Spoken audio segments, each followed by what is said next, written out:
Can we make artificial gravity in space? You ask it, and suddenly the question feels bigger than it should. Gravity is not just a force, it's the backdrop of your entire life. To manufacture it would mean remaking the rules of existence, even if only in a fragile bubble of metal drifting through the void. But is that within our reach, or forever an illusion? You feel the pull of the dilemma as soon as you imagine it. On Earth, gravity is not something you think about. It is assumed, like breathing, like the color of the sky. You wake in the morning and your body knows where down is. You step and the ground responds. You fall and you trust you'll land. It shapes your bones, your muscles, even the pace of your heartbeat. And yet in space it vanishes. Not completely gone, because gravity never disappears, but loosened, spread thin, softened into the endlessness of orbit, where everything falls together and nothing seems to fall at all. Astronauts describe it as strange, beautiful, and deeply unsettling. The first time you float, you might laugh. The novelty is exhilarating, but then your body begins to disagree. Fluids drift upward toward your head, your face swells, your vision blurs. Muscles unused to pushing against weight begin to weaken. Bones robbed of the constant tug that once shaped them quietly dissolve. Sleep feels restless, hunger fades, even your sense of balance, so invisible on Earth, fractures. You are no longer a creature of solid ground. And this is the heart of the question. If humanity dreams of living beyond Earth, of building stations, colonies, perhaps even cities on distant worlds, can we do it without gravity? Or must we somehow invent it for ourselves? Artificial gravity. The phrase itself feels audacious, as if you could package the pull of a planet, place it neatly inside a machine and carry it wherever you go. But that is exactly what the problem demands, because without it, every long journey through space carries a slow kind of decay. A return ticket comes with rehabilitation. Astronauts spend months rebuilding their strength, reteaching their bones how to bear weight. If that is the price of a few months in orbit, what would be the cost of a lifetime among the stars? So again, the question presses forward. Can we make artificial gravity? You might already sense the paradox. Gravity is not like light, which you can spark with a bulb. It is not like heat, which you can conjure from fire. It is not even like magnetism, which you can switch on and off with wires and currents. Gravity is woven into mass itself. It is the curvature of space-time. To create true gravity, you would need something vast, like a planet, something with weight enough to bend the universe around it. And that is not something you can ship to orbit, bolt to a spacecraft, or switch on in an airlock. But perhaps the question isn't whether we can create gravity in the pure sense, but whether we can imitate it, trick the body, recreate its effects even if the underlying physics remain unchanged. After all, for survival, the body does not require Einstein's definition. It only requires pressure, resistance, the feeling of weight pushing back. This is where imagination takes hold. You picture enormous wheels, vast cylinders turning slowly against the black. Ships that spin using motion itself to conjure the illusion of gravity. You imagine stepping inside, feeling your feet pressed outward against a floor by centrifugal force, your body convinced it has been tethered once more to a world with mass. You see it, and it feels possible. And yet a doubt whispers. If it's possible, why isn't it real already? Why does the International Space Station still drift weightless, its crew floating, bodies weakening instead of spinning like a great wheel? Why, after decades of human spaceflight, is artificial gravity still an idea and not an achievement? That doubt is important, because it turns the question from fantasy into tension. It makes you wonder if perhaps there are limits, if perhaps the dream of walking in space, of living in space, of building homes where there is no planet beneath, may be harder than the science fiction books and films ever dared to admit. But you hold on to the question anyway, because it matters. It is not trivial. It is the difference between visiting space and inhabiting it, between being explorers and being citizens, between fragile missions and permanent frontiers. So you keep asking, can we make artificial gravity in space? The question echoes in your mind like a bell, and with every echo it opens deeper corridors of thought. How much of who you are depends on the weight that holds you. Could you remain yourself without it? Or would you, slowly and quietly, become something else, something that belongs less to Earth and more to the void? Perhaps that is the hidden truth beneath the question. Artificial gravity is not just about engineering. It is about identity. about whether humanity can carry Earth with it as it leaves, or whether it must surrender, adapt, and evolve into something new. For now, the dilemma remains unsolved, but in the next steps of this journey, you'll explore it. You'll see the proposals, the dreams, the strange inventions that scientists and visionaries have sketched on paper. You'll see the flaws, the physics, the broken intuitions, and you'll weigh them in your mind as if you were there yourself, floating, deciding whether to reach for the wheel of a spinning ship or let yourself drift further into weightless night. And so the question lingers. It does not close, it does not resolve, it only pulls you deeper. Can we make artificial gravity in space, or are we forever bound to float? Can we make artificial gravity in space, or are we forever bound to float? The question lingers like an echo, and you feel its weight, or perhaps more precisely, the absence of it. You know now that the problem is not just about convenience, not just about spilled water or floating tools. It is about survival. And once survival is at stake, the question becomes urgent. You picture the astronauts of today orbiting high above Earth on the International Space Station. They are healthy, trained, resilient, yet even they cannot escape the slow undoing of gravity's absence. Their muscles shrink, their bones thin, losing calcium faster than any disease on Earth could manage. They exercise for hours every day, tethered to treadmills and resistance machines, straining against bands and pistons designed to simulate work. And still, the decay continues, as if the body knows this weight is counterfeit, as if it refuses to be fooled. This is the truth of space as it is now, a place where every heartbeat is an experiment, every breath a negotiation with biology. And so, again, the question rises. If we cannot bring our planet with us, can we at least bring its pull? When you first think about artificial gravity, your imagination leaps forward. You picture giant wheels in space, the kind that science fiction has promised you for decades. A ship shaped like a ring spinning silently against the dark. Inside, people walk as if on Earth, floors curving up around them, windows opening to a sweep of stars. The centrifugal force of the spin mimics weight, pressing bodies outward, convincing every cell that down has returned. It feels so obvious, doesn't it? You wonder why we haven't already built it. If the problem is this serious, if the body needs gravity so badly, why hasn't humanity turned the page from floating labs to spinning homes? But then you pause, you know that ideas that look simple often hide impossible difficulties. Gravity itself feels simple on Earth. Drop a stone, it falls. Hold a cup, it stays in your hand. Yet the force binding you to the planet is not small. It is the curve of space itself, the pull of a mass so huge it anchors a moon and bends the path of light. You cannot pack that into a suitcase, cannot weld it into a spacecraft. And so you come back to the idea of spinning, the imitation rather than the recreation. If you cannot bend the universe, perhaps you can use motion. Spin a ship fast enough and bodies inside will feel pressed against the hull, just as a rider feels pressed against the side of a turning car. The force may not be true gravity, but it is something. And for survival, something might be enough. But this is where the questions begin to multiply.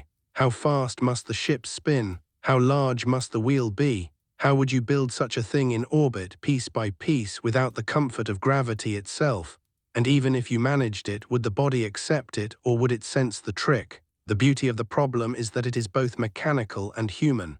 It is about steel and math, yes, but also about flesh and blood. It asks not just what can be built, but what can be endured. Imagine yourself inside such a spinning station. The floor beneath you feels firm, but as you walk you notice the oddness. Move too quickly and the pull changes. Lean too far inward and the weight shifts strangely. Your body senses the difference between real and artificial. The illusion is convincing, but never perfect. And yet, even imperfection might be salvation. Because the alternative is to drift, to weaken, to accept that your body is a temporary guest in orbit. You realize something as you sit with this thought. Artificial gravity is not just a question of technology. It is a question of commitment. Humanity could, if it chose, design ships to spin. The physics are not unknown. The concept has been tested on paper for decades. But to build such a ship is to declare an intention not just to visit space, but to inhabit it, to live there long enough that gravity must be replaced, to claim the stars as more than a passing stage. That commitment has not yet come. For now, missions remain short, stations remain temporary. Humanity is still dipping its toes into the ocean of space, reluctant to wade further without knowing what waits beneath. Artificial gravity, then, is not merely a solution to a problem. It is a threshold, a sign that we are ready to cross from orbiting Earth into belonging somewhere else. And so the question grows larger. To ask if we can make gravity in space is also to ask if we are ready to live in space at all. Imagine the day when it happens, a station built not as a lab, not as an experiment, but as a home. Its ring glows faintly in the sunlight, a slow rotation barely visible from afar. Inside, people walk with weight in their steps, sit at tables without strapping their food down, lie in beds that hold them in place. Children grow up there, their bones strong, their hearts steady, their dreams no longer earthbound. It would not be Earth, not truly. The stars outside would remind them of that, but it would not be the endless float either. It would be something new, a place where humans can stand again. The thought leaves you suspended in wonder. You feel the tug of hope, the pull of possibility, even as doubt whispers at the edges. Can we truly do it? Or will the challenges, mechanical, financial, biological, keep us drifting in weightlessness far longer than we wish? For now, the story remains open, but the next step is clear. If we are to imagine artificial gravity, we must first untangle the myths and the truths. We must look at what spinning ships can and cannot do. We must ask why every design has remained on paper and whether the dream is closer or farther than we think. The path forward will not be simple, but then again, neither is gravity. And so, the question carries you onward, pulling you deeper into the mystery. If gravity cannot be created, only mimicked, what price must we pay for the illusion? Can we make artificial gravity in space? The question keeps circling back like an orbit of thought you cannot escape. By now you know it is not a question of curiosity alone. It is survival, it is permanence. It is the quiet but unshakable truth that without some answer, humanity will always remain a visitor beyond Earth, never a resident. But the problem still teases you. Gravity feels so natural, so omnipresent, that imagining life without it feels like trying to imagine life without time or without air. And yet astronauts already live without it. Every day aboard the station, they float, they drift, they adapt. Doesn't that prove it's possible? Doesn't that suggest we might not need artificial gravity at all? This is where the subtler truth begins to surface. Life in microgravity is survivable, yes, but survivable is not the same as sustainable. A plant can survive without sunlight for a while, but it cannot thrive. A body can survive in orbit for months, but it pays a cost in the silent erosion of health. Artificial gravity is not about novelty, it is about longevity. So the dilemma sharpens. If we cannot carry Earth's pull with us, we must manufacture a substitute. But substitutes are rarely perfect and rarely free. And here, in this strange frontier between science and dream, lies the real question. Not can we do it, but what compromises are we willing to make? You sit with this thought, and your imagination stretches outward again. You see it, the great spinning wheel of science fiction, the endless ring with cities clinging to its inside walls. You can picture people walking, eating, sleeping, children running along curving corridors that wrap upward and back around, so that the horizon is always above your head. A civilization turned inward, held not by a planet but by momentum. It feels convincing, almost too convincing. Which is when another thought arrives. If it is so possible, so logical, so necessary, why hasn't it been built? That question opens a crack. Doubt slips through. Perhaps the idea is harder than it looks. Perhaps the costs outweigh the benefits. Or perhaps humanity has not yet dared to cross the threshold of permanence. After all, spinning stations are not small. They are not simple. They demand resources and resolve, and maybe, just maybe, humanity is not ready to admit it truly intends to live away from Earth. There is a quiet vulnerability in that realization. You want to believe that progress marches forward on certainty, that the future arrives with inevitability. But artificial gravity reveals the opposite. It reveals hesitation, the cautious dance of a species torn between dreaming of the stars and clinging to the safety of soil. So you pause here at this intersection of possibility and reluctance. You let the question deepen. Artificial gravity is not just a technical puzzle. It is a mirror. It reflects who we are and who we are not yet willing to become. And now you sense the next step in the story. To understand the challenge, you must first dismantle your own intuition, because the human mind does not see gravity clearly. It feels it, yes, but it misunderstands it. You may think of it as a simple downward pull, like a string tugging you toward the earth, but that picture is a lie. Gravity is stranger, subtler, more elusive than the intuition allows. You may believe, for instance, that astronauts float in orbit because they are far from Earth's pull, but they are not.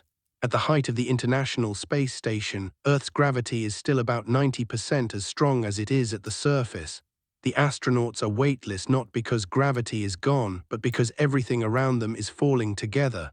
They are inside a perpetual fall, forever missing the planet they circle. And if that is true, then gravity is not what you thought it was.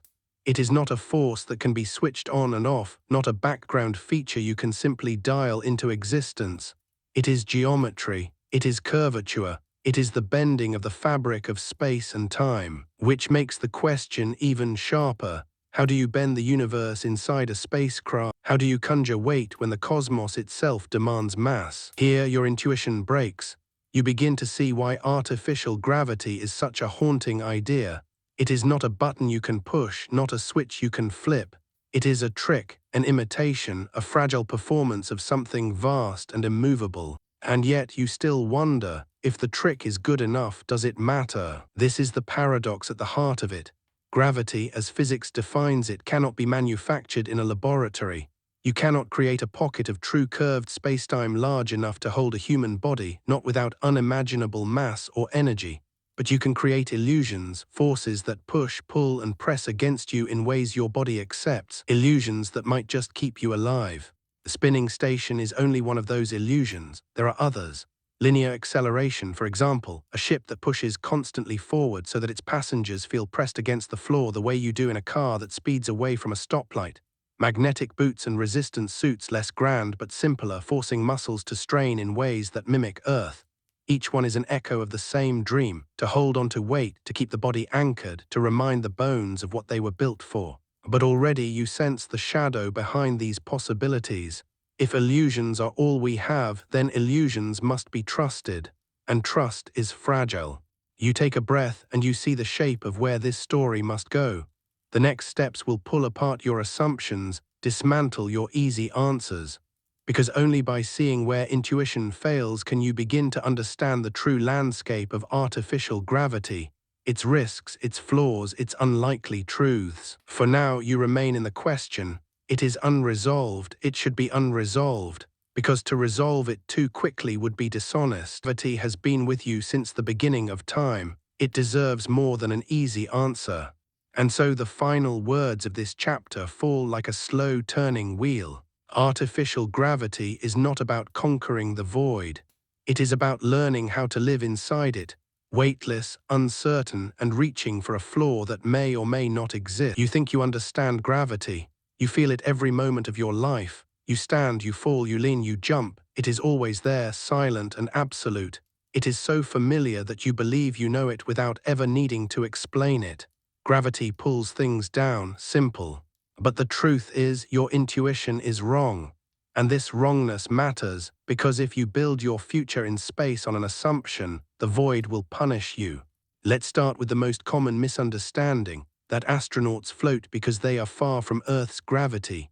It seems obvious enough: go high enough, escape the planet's pull, and you drift. It feels like a child's logic, the natural extension of throwing a ball. Toss it upward and it comes back. Throw harder and it goes farther. Throw hard enough and maybe it keeps going forever. So if astronauts are floating, they must have thrown themselves far enough to escape. But that picture is a lie. At the height of the International Space Station, about 400 kilometers above the surface, gravity is almost as strong as it is where you sit now. Stand on Earth and gravity pulls you downward with full strength. Float in the station and gravity is still pulling you with nearly 90% of that force. So why do astronauts float? Not because gravity is weak, but because everything is falling together. The spacecraft, the astronauts, even the air around them, they are all in freefall. They circle the Earth at such speed that their fall constantly misses the ground. That endless falling, that perpetual state of motion is what we call orbit. And in orbit, weight disappears. Not because gravity is gone, but because gravity is everywhere. That realization alone cracks your intuition. Gravity is not simply down. It is not a string tied from your body to the Earth. It is a relationship, a dance of mass and motion, a curvature in the stage on which existence plays. So when you ask, can we make artificial gravity, you are not asking if we can build a new string to tug us downward. You are asking whether we can recreate this vast, hidden geometry inside a machine, and that is a much harder question. You may also believe that gravity is strong, fierce, a force that dominates all others. After all, it holds oceans in place, it binds mountains to the ground, it keeps entire planets locked in orbit. But here again, intuition betrays you. Gravity is not strong at all. On the scale of the universe, it is the weakest force known. A small magnet on your refrigerator can lift a paperclip against the entire pull of the Earth. The muscles in your legs defy gravity every time you stand. You conquer it without thought, while the other fundamental forces, electromagnetism, the strong and weak nuclear interactions, remain beyond your command. So if gravity is so weak, why is it the one that matters in space? The answer is scale. Gravity is weak, but it never turns off. Unlike the others, it reaches across infinite distance. It adds up, accumulates, stacks itself endlessly. And so the universe bends to it, not because it is strong, but because it is patient. What does that mean for artificial gravity? It means you cannot fake it with magnets, you cannot switch it on with a battery, you cannot trap it in a box the way you can with air. To make true gravity, you need mass, unimaginable mass, something like a planet. And here your intuition breaks again. The dream of simply making gravity, of engineering it the way we engineer electricity, crumbles. There is no device, no coil of wires, no hidden recipe to conjure the curvature of space-time. Gravity is not something you manufacture. It is something you accept or something you imitate. This is where the illusion comes in, because while your mind wants real gravity, your body only needs something close. It needs resistance, pressure, a direction to call down. Muscles crave the strain, bones crave the weight, fluids crave the anchor. If you can supply those sensations, even through trickery, you might preserve the body long enough to belong among the stars. But here is the trap. Illusions fool some things, not all. Centrifugal force, the kind you feel in a spinning ship, can press you against a floor, but it is not uniform. The pull changes with speed, with distance, with motion. Lean inward and your weight shifts. Walk too quickly and the ground beneath you feels tilted. Your body, tuned to Earth's perfect consistency, may rebel. And so, even as you imagine the wheel in space, you begin to see the cracks. Artificial gravity may not feel natural at all. It may feel like a compromise, an adaptation, an uneasy agreement between body and machine. You sit with this realization and you notice something subtle. Your intuition not only fails to grasp what gravity is, it also fails to grasp what the absence of gravity does. You assume floating would be freeing, weightless bliss. And at first it is. Astronauts laugh the first time they drift, tumbling gently, sipping globes of water like children chasing bubbles. But then the novelty fades and the body reminds you that it is not designed for this. Your bones cry out for stress. Your muscles protest their idleness. Even your inner ear, the tiny balance organ that keeps you upright, grows confused. Without the pull of down, it sends conflicting signals and nausea sweeps in. Weightlessness is not freedom. It is disorientation, erosion, a slow dissolution of the self you thought was solid. So the broken intuition is complete. Gravity is not what you think it is, and the absence of gravity is not what you expect it to be. Which means artificial gravity too will not be what you imagine. It will not be perfect, nor easy, nor certain. It will be an invention that stretches physics, biology, and trust. But still, the question refuses to leave. You may not be able to build true gravity, but perhaps you can still build a good enough illusion. Perhaps that is enough to carry humanity further than hesitation has allowed. And so you prepare yourself for the next step in this journey. You will look at the illusions more closely. You will explore spinning stations, endless accelerations, magnetic contraptions. You will weigh their promises and their failures. You will see how scientists wrestle with the dream and where the dream collapses under its own weight. For now, you let your mind drift, suspended in the fragile balance of misunderstanding and truth. Gravity is no longer simple. It is not a string pulling you downward, not a force you can pack into a box. It is the curvature of space itself, the geometry of existence.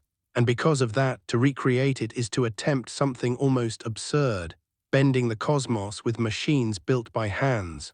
But absurdity has never stopped humanity before. The question remains unsettled, impossible, irresistible. If we cannot create gravity, can we live inside its shadow instead? You've now seen that gravity is not what you thought it was. It isn't simply down. It isn't even a force in the everyday sense. It is geometry itself, the bending of the stage you stand upon. And because of this, creating gravity in space is not as simple as turning on a switch or building a machine that pulls you toward the floor. But even with this knowledge, your mind keeps reaching for easy answers. You picture solutions, quick and intuitive, the kind that appear obvious until they are tested. And one by one, those answers begin to break apart. Take the idea of magnets, for instance. You've seen them in movies, boots clamping firmly onto metallic floors. The logic seems effortless. If you can't have gravity, you can at least stick yourself down. Your feet won't float, your body will stay anchored, you can walk as if weight has returned. Problem solved. But magnets don't solve the real problem. They pin your feet, yes, but they don't press weight into your muscles. They don't keep fluids in your legs. They don't force your bones to bear stress. Walking with magnetic boots is more like tiptoeing across sticky glue than striding across earth. The illusion breaks as soon as you lift your foot. Gravity is not about contact, it is about constant pull. Without that, your body still forgets what it means to be human. So magnets fail. Then your mind shifts to another thought. Why not just push against yourself? Build exercise machines, resistance bands, treadmills with harnesses. Isn't that enough? After all, astronauts already do it. They strap themselves to machines for hours each day, sweating in orbit, muscles straining against artificial loads. But even this solution is imperfect. The exercise helps, yes, but it is a patch, not a cure. Astronauts still lose bone density, still suffer muscle atrophy. The strain is not constant, only occasional. On Earth, gravity presses against you always, whether you move or not. In orbit, without that background pressure, the body slips steadily away from its design. So exercise is not enough, magnets are not enough, and you find yourself circling back to the more dramatic solution, spinning the wheel in space, the rotating station that presses you outward like water in a turning bucket. This too feels intuitive. If you can't fall toward a planet, then you can fall toward the edge of motion. Spin the ship and the centrifugal force will do the rest. You'll stand, walk, feel weight return. Simple. But here again, the illusion cracks when you look closer. Spinning works, but it works with conditions. The size of the station matters. The speed of the rotation matters. Too small and the curvature is extreme. Your head and your feet feel different pulls, your body twisting with subtle discomfort. Too fast and your inner ear revolts, nausea sweeping over you as your brain struggles to reconcile the strange pull with the sight of the world curving upward around you. You realize then that what seems like a single solution is really a negotiation between biology and mechanics. Spin too slowly and the pull is weak, useless. Spin too fast and the body collapses under sickness. To build a station that feels natural, you would need something vast, a wheel kilometers wide, rotating with a gentle, careful rhythm. And building something that large in space is not simply a matter of desire. It is a challenge that dwarfs even the International Space Station, already one of the most complex constructions in human history. So even spinning, the grand dream, is not simple. It works on paper, yes, but in practice it demands scale and precision beyond what humanity has yet attempted. And here your intuition breaks a little further. You begin to see that the problem is not just physics, it is perception. What feels obvious, magnets, exercise, spinning, turns slippery when you hold it to the light. Each solution is partial, flawed, compromised. You find yourself asking a new question, quieter but sharper. Perhaps it isn't about whether we can make artificial gravity, but whether we can make it good enough. Good enough to keep bones strong, good enough to keep muscles from fading, good enough to keep blood flowing, balance steady, minds clear. Good enough that the imperfections, the strange tilts, the nausea, the subtle betrayals of biology can be endured. Because maybe perfect is not the goal. Maybe survival doesn't require Earth's flawless pull. Maybe it only requires an approximation, close enough to trick the body into staying whole. But here comes the paradox. The closer you get to the illusion, the harder it is to sustain. You imagine yourself on a small spinning ship built not as a vast wheel but as a compromise. The walls curve, the pull presses, but only at your feet. Your head feels lighter.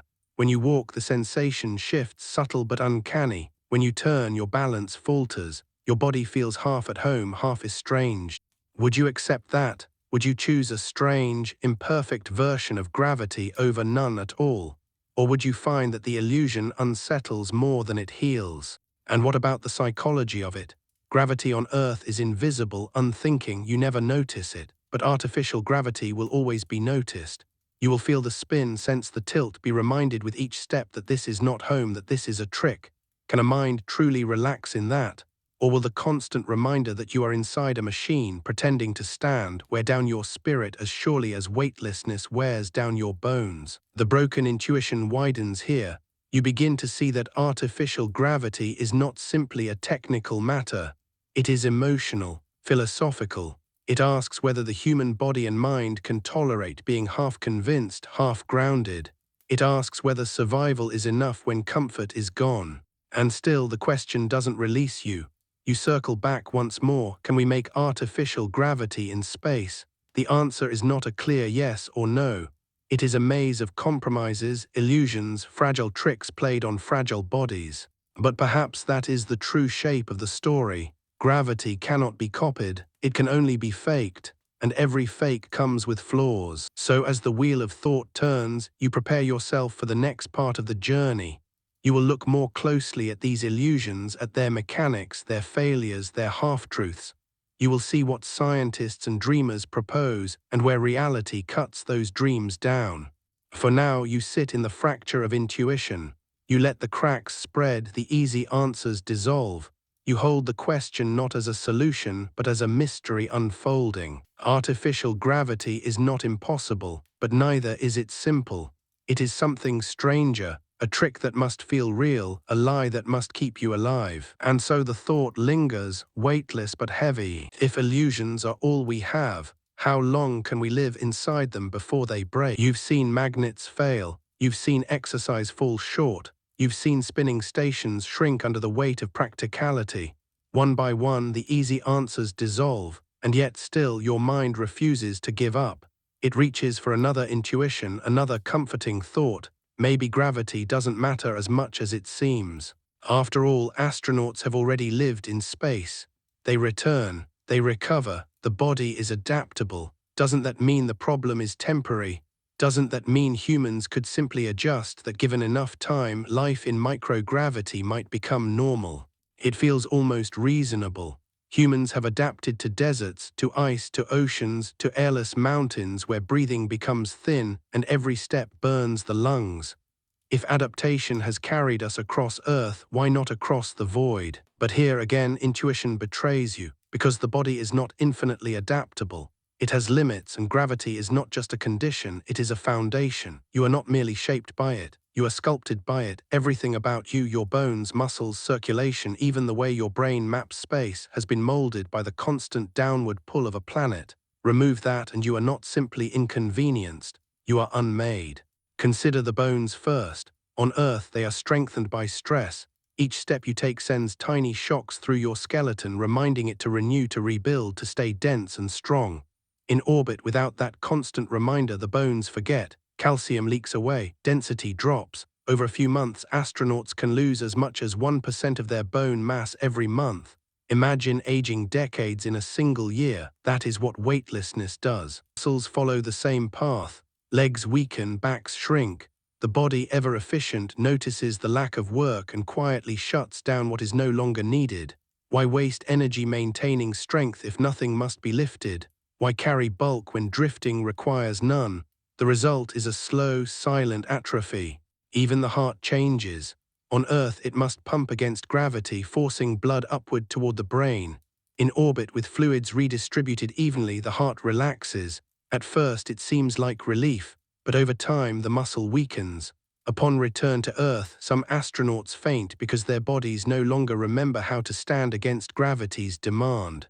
The body forgets, that is the brutal truth. It forgets what it means to be human on Earth, and recovery, while possible, is never complete. Months of rehabilitation are required. Some losses remain permanent. Adaptation is not salvation, it is erosion. So the comforting idea that humans might simply adjust to weightlessness collapses. What you get is not adaptation, but degradation. The body is resilient, yes, but only to a point. Past that point, the void wins. And then there is the mind. Intuition tells you that floating might feel free, liberating. You imagine astronauts gliding like swimmers, graceful and unbound. But you do not imagine the disorientation, the nausea, the confusion of senses. You do not imagine the subtle strain of always being untethered, of never feeling a floor underfoot, of never truly knowing which way is up. The vestibular system, deep inside your ear, depends on gravity to orient you. Without it, your brain stumbles. You become dizzy. You misjudge motion, sleep is restless, dreams feel strange. Over weeks, over months, the lack of an anchor erodes more than your body. It erodes your sense of self. Even your perception of time can shift. Without the rhythm of day and night, without the grounding of weight, time in orbit drifts, becomes slippery. You live in a state of perpetual suspension where nothing quite feels solid. It is beautiful in moments. It is unbearable in others. And so the final intuition, that we can simply adapt to life without gravity, breaks as well. The body unravels, the mind frays. Survival is possible, yes, but only temporarily, only at a cost that grows heavier with each passing week. This is why artificial gravity is not a luxury. It is not a gimmick. It is not science fiction decor. It is the line between visiting space and inhabiting it. Without it, you can only borrow time. With it, you might buy permanence. But now another question creeps in. If artificial gravity is so necessary, if the absence of it is so corrosive, then why haven't we solved it already? Why do astronauts still float? Why does the station still drift weightless? Why does every space mission still fight the same battle against erosion? Perhaps because the solutions are more fragile than they seem. Perhaps because every attempt at imitation runs into flaws, physical, biological, psychological. Perhaps because the question is not just can we build it, but can we build it well enough to matter? And maybe too because of scale.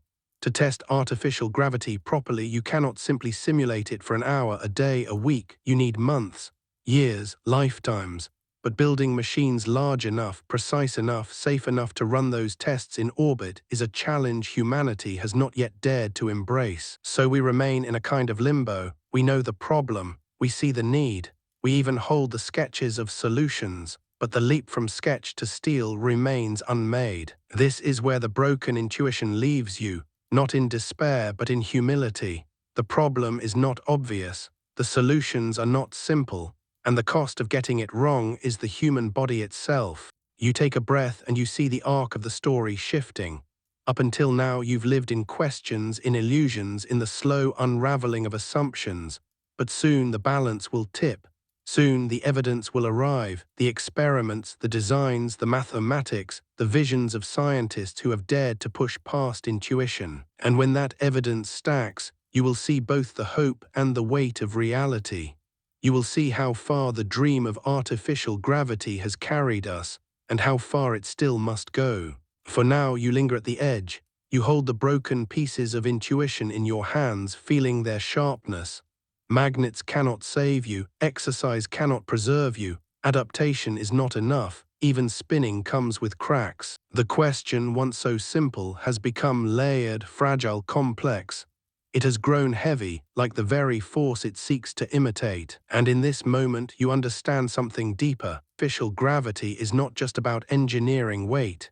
It is about confronting the limits of human intuition, the limits of adaptation, the limits of the self. It is about realizing that to step beyond Earth is to step beyond comfort, beyond instinct, beyond the easy stories you tell yourself about survival. Which is why the next part of the journey matters so much. Because only with evidence, real, measured, tested, can you begin to rebuild what intuition has broken. Until then, the question remains suspended, unsolved, like a body drifting in orbit. If gravity cannot be replaced, can it at least be faked well enough to keep us whole? The illusions are broken now. You know that magnets won't save you, that exercise can only slow the decay, that adaptation is a slow surrender, and that spinning itself hides its own flaws. But the question does not die with those failures. It sharpens, it grows heavier. And so you turn to evidence. If the dream of artificial gravity is to survive, it must be anchored in something more than intuition. It must be tested, measured, real. You begin with what is closest, the experiments we've already carried out, small glimpses into the strange frontier of simulated weight. Astronauts aboard the International Space Station have been the living subjects of this question for more than 2 decades. Their bones, muscles, hearts, and minds have been studied with relentless precision, every change recorded, every decline catalogued. The result is a vast record of what life without gravity does to a human being. But what about life with artificial gravity? That record is thinner. For most of human spaceflight, there has been no true test of sustained artificial gravity in orbit. Not yet. Instead, the evidence comes from the ground, or more precisely, from centrifuges. Picture it, a vast rotating arm, long enough to strap a human at one end, spinning fast enough to create the sensation of weight. Astronauts have lain inside these machines, their bodies pressed against padded walls, their bones and blood experiencing a pull that is not gravity but feels close enough. In these brief trials, scientists measure heart rates, blood pressure, balance. They search for signs. Can the body be fooled? Can a facsimile of weight restore what weightlessness erodes? The results are promising but incomplete. The body responds, yes, it steadies, it reorients. Muscles flex against resistance, bones bear a load again, blood pools downward. But these are short tests, minutes, hours, not months. And artificial gravity is not about a brief spin. It is about permanence. It is about living years in the trick without the trick breaking you. And yet, even in fragments, the evidence gives shape to possibility. It suggests that the body can be persuaded that it may not demand perfection, only persistence. From ground experiments, you turn your gaze upward again into orbit. There, in the 1960s, came the first true test of artificial gravity in space. Not on a grand scale, not with a spinning wheel the size of a city, but with something far more modest. In 1966, during the Gemini 11 mission, astronauts tethered their spacecraft to another vehicle and set them rotating. The spin was slow, the radius small, the force weak, but for a few brief moments a trace of artificial gravity touched human bodies in orbit. It was not dramatic. No one walked on a floor, no one lived in the illusion, but it was real, proof of principle. A reminder that motion itself could press a body against a wall, even in space. The experiment was short-lived, more a curiosity than a program, but it opened the door. From that moment on, artificial gravity was not just a dream, it was a tested reality, however fragile. Later missions imagined more. The Soviets in their early space stations proposed rotating modules. NASA sketched out concepts for spinning laboratories, tethers stretching between ships, wheels slowly turning against the void. Some of these designs reached paper, some reached prototype, none reached permanence. But the evidence, scattered, fragmentary, continued to accumulate. Every test, every sketch, every experiment whispered the same truth. It could work. It was not magic. It was not impossible. It was engineering. You think now of the great rotating wheels of fiction. O'Neill cylinders, Stanford Torrey, vast habitats sketched in the optimistic haze of the 1970s. They were not fantasy alone. They were born from calculations, from physics that allowed them. Engineers worked through the math, the radius required, the spin rate tolerable, the stresses on the structure. The numbers lined up. In theory, these stations could exist. But theory is a gentle thing. It bends easily to desire. Evidence is harsher. It demands proof. So where does that proof stand now? On Earth, artificial gravity research continues in pieces. Short-term centrifuge studies, animal tests, simulation. Rats spun in small wheels, their bodies responding, sometimes adapting, sometimes resisting. Volunteers lying in bed for weeks to mimic the effects of weightlessness, their muscles fading, their bones dissolving, their blood redistributing, while brief sessions of spin try to undo the damage. The results suggest hope. They suggest that even partial, imperfect artificial gravity might help, that a few hours a day in a spinning chamber might preserve what weightlessness erodes, that the trick does not need to be perfect to be valuable. But this raises another question, sharper now. Is artificial gravity meant to be constant like Earth's, or can it be intermittent? Do you need to live in it always, or is a dose enough? The evidence hints that doses may work. That time spent under simulated weight can restore what time without it takes away. If true, this changes the scale of the problem. Instead of vast spinning cities, perhaps smaller centrifuge modules, rooms inside spacecraft rotating slowly, used for hours at a time, might be sufficient. Less grand, less cinematic, but more achievable. And here the evidence begins to build into something heavier than dream. It becomes practical, manageable, real. You find yourself torn. Part of you still longs for the wheel, the grand ring glowing in orbit, a city with its own horizon curving overhead. But another part of you begins to see the smaller truths, the humbler beginnings. A chamber, a module, a short daily routine of spin. Not as dramatic, but enough to save muscles, enough to steady bones, enough to keep the heart strong. The evidence does not promise perfection, but it promises possibility. And this is where you begin to see a pattern. Artificial gravity is not one idea, but many. It is not a single invention, but a spectrum of tricks. From constant spin to daily doses, from vast stations to compact centrifuges, from cities in orbit to small chambers inside a ship. Each solution carries trade-offs. Each demands choices. But each is real. Each has been tested, sketched, or at least glimpsed in experiment. The evidence stack is not complete yet, but it is rising. Brick by brick, study by study, orbit by orbit, the dream is being lifted out of intuition and into science. And with each piece you feel the weight of the question shift. It is no longer simply, can we make artificial gravity? The evidence suggests yes, at least in pieces. The harder question becomes, which version will we choose? For now, you sit inside this shift. You let the fragments of proof settle around you, forming a rough shape of hope. Gravity may not be ours to create, but perhaps with enough patience, enough engineering, enough faith in the illusions, we can borrow its likeness, stitch it together, and carry it with us into the stars. And so the evidence begins to whisper. Not impossible, not yet complete, but possible. The evidence is stacking now. Piece by piece, the fragments of possibility come together. You know, artificial gravity is not a switch to be flipped, not a device to be plugged in. It is motion, geometry, and trickery. But the question grows more practical. If it is possible, what would it look like? One of the simplest concepts is also one of the oldest, the tether. Imagine two spacecraft connected by a long cable set spinning around a shared center. The rotation pulls each ship outward, the cable stretched taut, and inside each cabin, astronauts feel a pull against the floor. Not gravity, but close enough. The beauty of the tether is its elegance. No need for a giant wheel, no need for kilometers of structure, just two masses, a cable and spin. In theory, it is simple. In practice, it becomes a test of precision. The tether must be strong enough to hold, long enough to smooth the pull, balanced enough to prevent wobble. And spin itself is a dangerous partner. Too fast and nausea takes hold, too slow and the effect is weak. Still, the math supports it.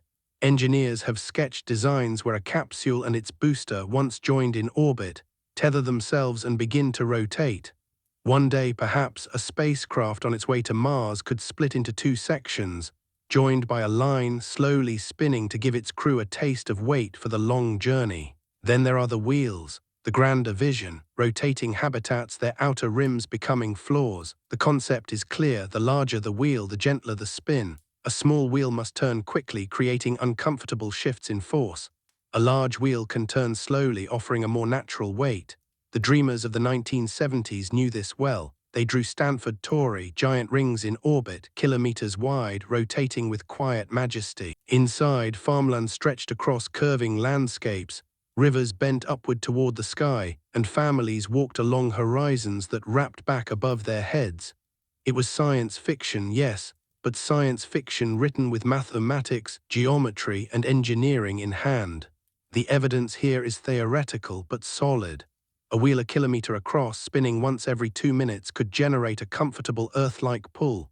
Build it and you could walk, run, sleep, and live as if gravity had never been left behind. But the challenge is scale. A station of that size is not just engineering, it is civilization-level infrastructure. Steel, energy, cost, and time. A dream for a future humanity more daring than today's. Between the tether and the wheel lies the centrifuge. Smaller, simpler, less cinematic, but perhaps more practical. Picture a spacecraft with a chamber that spins, not the whole ship, just a section. Astronauts enter for a few hours each day lying in rotating bunks, their bodies pressed gently outward. The effect is partial. The pull may be weaker than Earth, but it may be enough to preserve bone and muscle, to keep blood flowing where it should. Evidence here is more tangible. On Earth, centrifuge studies suggest that intermittent artificial gravity might counteract the worst effects of weightlessness. In orbit, we have not yet built a true long-term centrifuge for humans, but the design is within reach. Imagine a future spacecraft with a small rotating habitat inside, a kind of gym where gravity is served in doses. It is not the grand city in space, but it is survival. And survival is the heart of it. Artificial gravity does not need to be perfect. It needs to be enough. Enough to keep the body whole, the mind steady, the mission alive. The evidence stretches further. Consider animals. On the Russian Bian missions, rodents were placed in small rotating habitats to test how their bodies responded. The results showed promise: bone loss reduced, muscle decay slowed, not eliminated but slowed, enough to matter, enough to suggest that humans might benefit too. Or consider the simpler tests: volunteers lying in bed for weeks, their bodies mimicking the decline of weightlessness. Put them in a centrifuge for a few hours a day and the erosion eases. The illusion works, at least in part. Piece by piece, the stack grows taller. The evidence does not shout, it whispers, it says, yes, this can work, but only with limits. And this is where the story takes a sharper edge. Because the evidence does not only show what is possible, it also shows what is not. Small radii, fast spins, they bring motion sickness, disorientation, nausea that lingers for hours. The inner ear revolts, confused by the mismatch between what it feels and what the eyes see. If you try to build artificial gravity too small, too tight, too cheap, the body will betray you. Large radii, slow spins, they solve the problem but at a cost of scale. The dream of a great wheel is real in math but staggering in practice. Humanity has never built anything of that size in space, not even close. The International Space Station, vast as it seems, is tiny compared to what artificial gravity truly demands. So the evidence divides the dream. On one side, practical solutions, tethers, centrifuges, partial gravity doses, achievable, modest, within reach. On the other, grand visions, rotating cities, wheels the size of mountains, civilizations carried in orbit, possible but not yet. And somewhere between them lies the future. You feel the tension as you look at the stack. Artificial gravity is neither pure fantasy nor solved science. It is a bridge. One end rests on evidence we already hold, the other reaches toward dreams we cannot yet grasp. But even this is progress, because now the question is no longer can we. The evidence leans toward yes. The question is shifting into something more difficult, more human. Will we? Will we build the tethers, the centrifuges, the wheels? Will we accept the compromises, the nausea, the scale, the cost? Will we take the leap from experiment to permanence? For now, the stack stands unfinished, but it grows taller, sturdier, more convincing. And in its weight, you feel the shape of something profound. Artificial gravity is possible. Not perfect, not easy, but possible. And yet, as always, the final whisper remains unresolved. If it is possible, why haven't we built it yet? The stack of evidence rises higher, but it is still incomplete. Tethers, centrifuges, wheels, each shows promise, each reveals limits. They tell you artificial gravity is possible but not yet perfected. They whisper someday rather than today. And yet, perhaps the greatest evidence does not come from machines at all. Perhaps it comes from worlds. Think of the moon. Its gravity is only 1/6 that of Earth. On its surface, astronauts bounded like children on trampolines, every step a slow arc, every movement exaggerated. Their bodies were still tethered downward, but lightly, delicately. They fell, yes, but gently. Their tools dropped, yes, but slowly. In those brief days of the Apollo missions, humanity lived for the first time in a world of partial weight. And though the time was short, the evidence was revealing. Astronauts tired quickly, their muscles straining in new, unfamiliar patterns. Their sense of balance, calibrated for Earth, wavered. Yet they could walk, run, work, sleep. Their bodies did not collapse. Their bones did not dissolve in days. Partial gravity, it seemed, might be enough to hold the body together, at least for a while. But what about longer? That question still hangs unanswered. No human has lived on the moon for weeks, months, years. We do not yet know if 1/6 gravity is enough to preserve bones, muscles, and hearts across a lifetime. We only know it is better than none. Then you turn your gaze to Mars. Its pull is stronger than the Moon's, but weaker than Earth's, about 1/3. Imagine standing there, the red soil beneath you, the horizon close and dust-stained. Each step is easier, each jump is higher, but your body still feels grounded. You are not floating, you are not drifting. You are lighter, yes, but anchored. Would 1/3 gravity be enough? Enough to keep muscles working, bones strong, fluids balanced? Or would it too erode the body slowly, a compromise too small for long-term life? The truth is, we don't know. And this ignorance is itself a kind of evidence, because it tells you how untested, how fragile the dream still is. Humanity has lived in weightlessness for months. It has lived in Earth gravity for millennia, but in between, on the spectrum of fractions, we have only tasted moments, ounces on the moon, thoughts of Mars, nothing sustained, nothing proven, which means that the very foundation of artificial gravity design remains uncertain. If 1/6 or 1/3 gravity is enough, then the task becomes simpler. Smaller centrifuges, slower spins, more modest illusions could preserve the body. If not, if only full Earth gravity will do, then the challenge grows larger, the engineering more extreme. This is why the Moon and Mars matter, not just as destinations, but as laboratories. They are natural experiments waiting to be run, places where humanity can test the boundaries of what the body truly needs. And the evidence we do have, partial, fragmentary, pushes us in both directions. Some suggest that bones may still weaken in 1/6 gravity, that muscles may still fade. Others suggest that even a partial pull is enough to anchor the body, to remind it of its design. For now, it is unresolved. But here, in the uncertainty, you feel the weight of the question deepen. Artificial gravity is not just a choice between 0 and 1. It is a spectrum, and the body may not demand all, only enough. Enough to hold, enough to endure, enough to remain human in a place that does not care whether you remain human at all. And so you add this to the evidence stack, the Moon with its gentle tether, Mars with its softer anchor. Each whispers that gravity is not binary but graded. Each suggests that survival may not require perfection, only sufficiency. You step back and you see the picture forming. Artificial gravity may not need to mimic Earth exactly. It may not need to press every cell with full weight. It may only need to provide fractions, partial doses, reminders.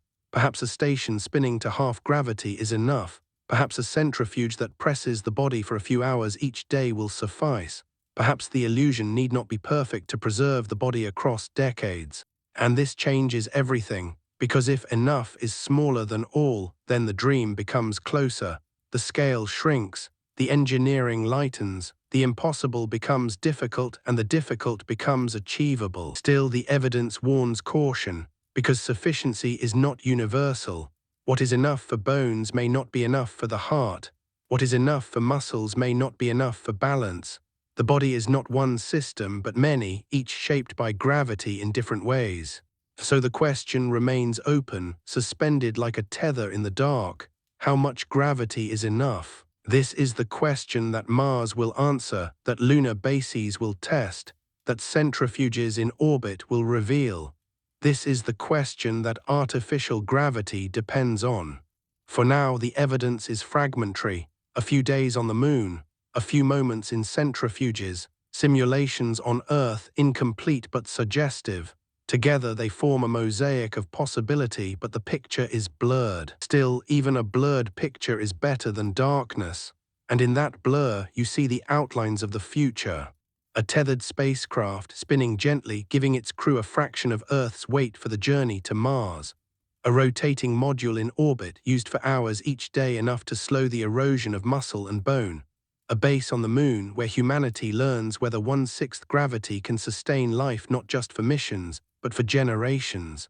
A colony on Mars testing whether 1/3 is a compromise the body can accept. Each one is evidence stacked on the other. Each one is a step forward. Each one pushes the question from dream into trial. And as the evidence builds, you begin to feel a shift. Artificial gravity is no longer just about physics. It is about thresholds. The threshold of sufficiency, the threshold of permanence, the threshold of transformation. Because if 1/6 gravity is enough, humanity might become lunar. If 1/3 is enough, humanity might become Martian. If only Earth gravity is enough, then artificial designs will be the only bridge across the void. The evidence does not yet answer, but it frames the path. It shows where the answers lie, waiting to be uncovered. And so, as the stack grows higher, you find yourself standing at the edge of possibility. Artificial gravity is not a fantasy. It is not a certainty. It is something in between, suspended between what the body demands and what engineering can provide. The moon whispers one fraction, Mars whispers another. Centrifuges murmur with partial truths. Together they form a chorus of evidence that does not resolve but grows louder. And in that chorus, one refrain rises. It may not need to be perfect. It may only need to be enough. The evidence stack has grown tall now. Tethers, centrifuges, wheels, lunar whispers, Martian hints. Each piece builds upon the other not as certainty but as possibility. And yet evidence is only one side of the story. For possibility to harden into reality, it must pass through the crucible of planning, missions, budgets, politics, and risk. So you turn your gaze to the architects of spaceflight. NASA, ESA, Roscosmos, JAXA, SpaceX, Blue Origin, each has dreamed of longer journeys, of stepping beyond low Earth orbit. And each, in its quiet moments, has brushed against the question of artificial gravity. Consider NASA in the 1960s. During the Apollo era, when moonwalks still lay ahead, engineers were already sketching the future. They drew spinning stations, vast wheels circling the Earth, where astronauts might live not for days or weeks, but for years. These sketches were not fantasy, they were backed by equations, by structural analysis, by careful study. The physics worked. The challenge was scale. And scale is where dreams often stumble. Building a wheel hundreds of meters wide in orbit would require thousands of launches, countless hours of assembly, and a commitment that no nation, not even in the fever of the space race, was ready to make. So the sketches stayed on paper, their lines crisp, their logic sound, their reality deferred. Decades later, in the 1970s, optimism bloomed again. Gerard K. O'Neill and his colleagues imagined space settlements, Neil cylinders, Stanford Torrey, habitats so vast that tens of thousands could live inside them. Rotating landscapes, rivers bent overhead, cities with two horizons. NASA even commissioned detailed studies, the math meticulous, the artwork dazzling. But the cost was staggering, the political will absent. Humanity turned its gaze elsewhere. Instead, the International Space Station was born. A triumph of engineering, yes, but not a place of spin. A place of weightlessness where astronauts floated and adapted, their bodies studied endlessly. Artificial gravity was not part of its design. The cost of building the ISS was already immense, the complexity overwhelming. Adding spin, adding scale, it was too much. The dream of weight returned was postponed once more. Yet the question did not vanish. In mission studies for Mars, it reappeared. A journey to Mars is not weeks but months, and once there, gravity is only 1/3 Earth's. The risk of arriving weak, brittle, eroded is real. And so NASA's design studies stretching across decades often included artificial gravity in some form.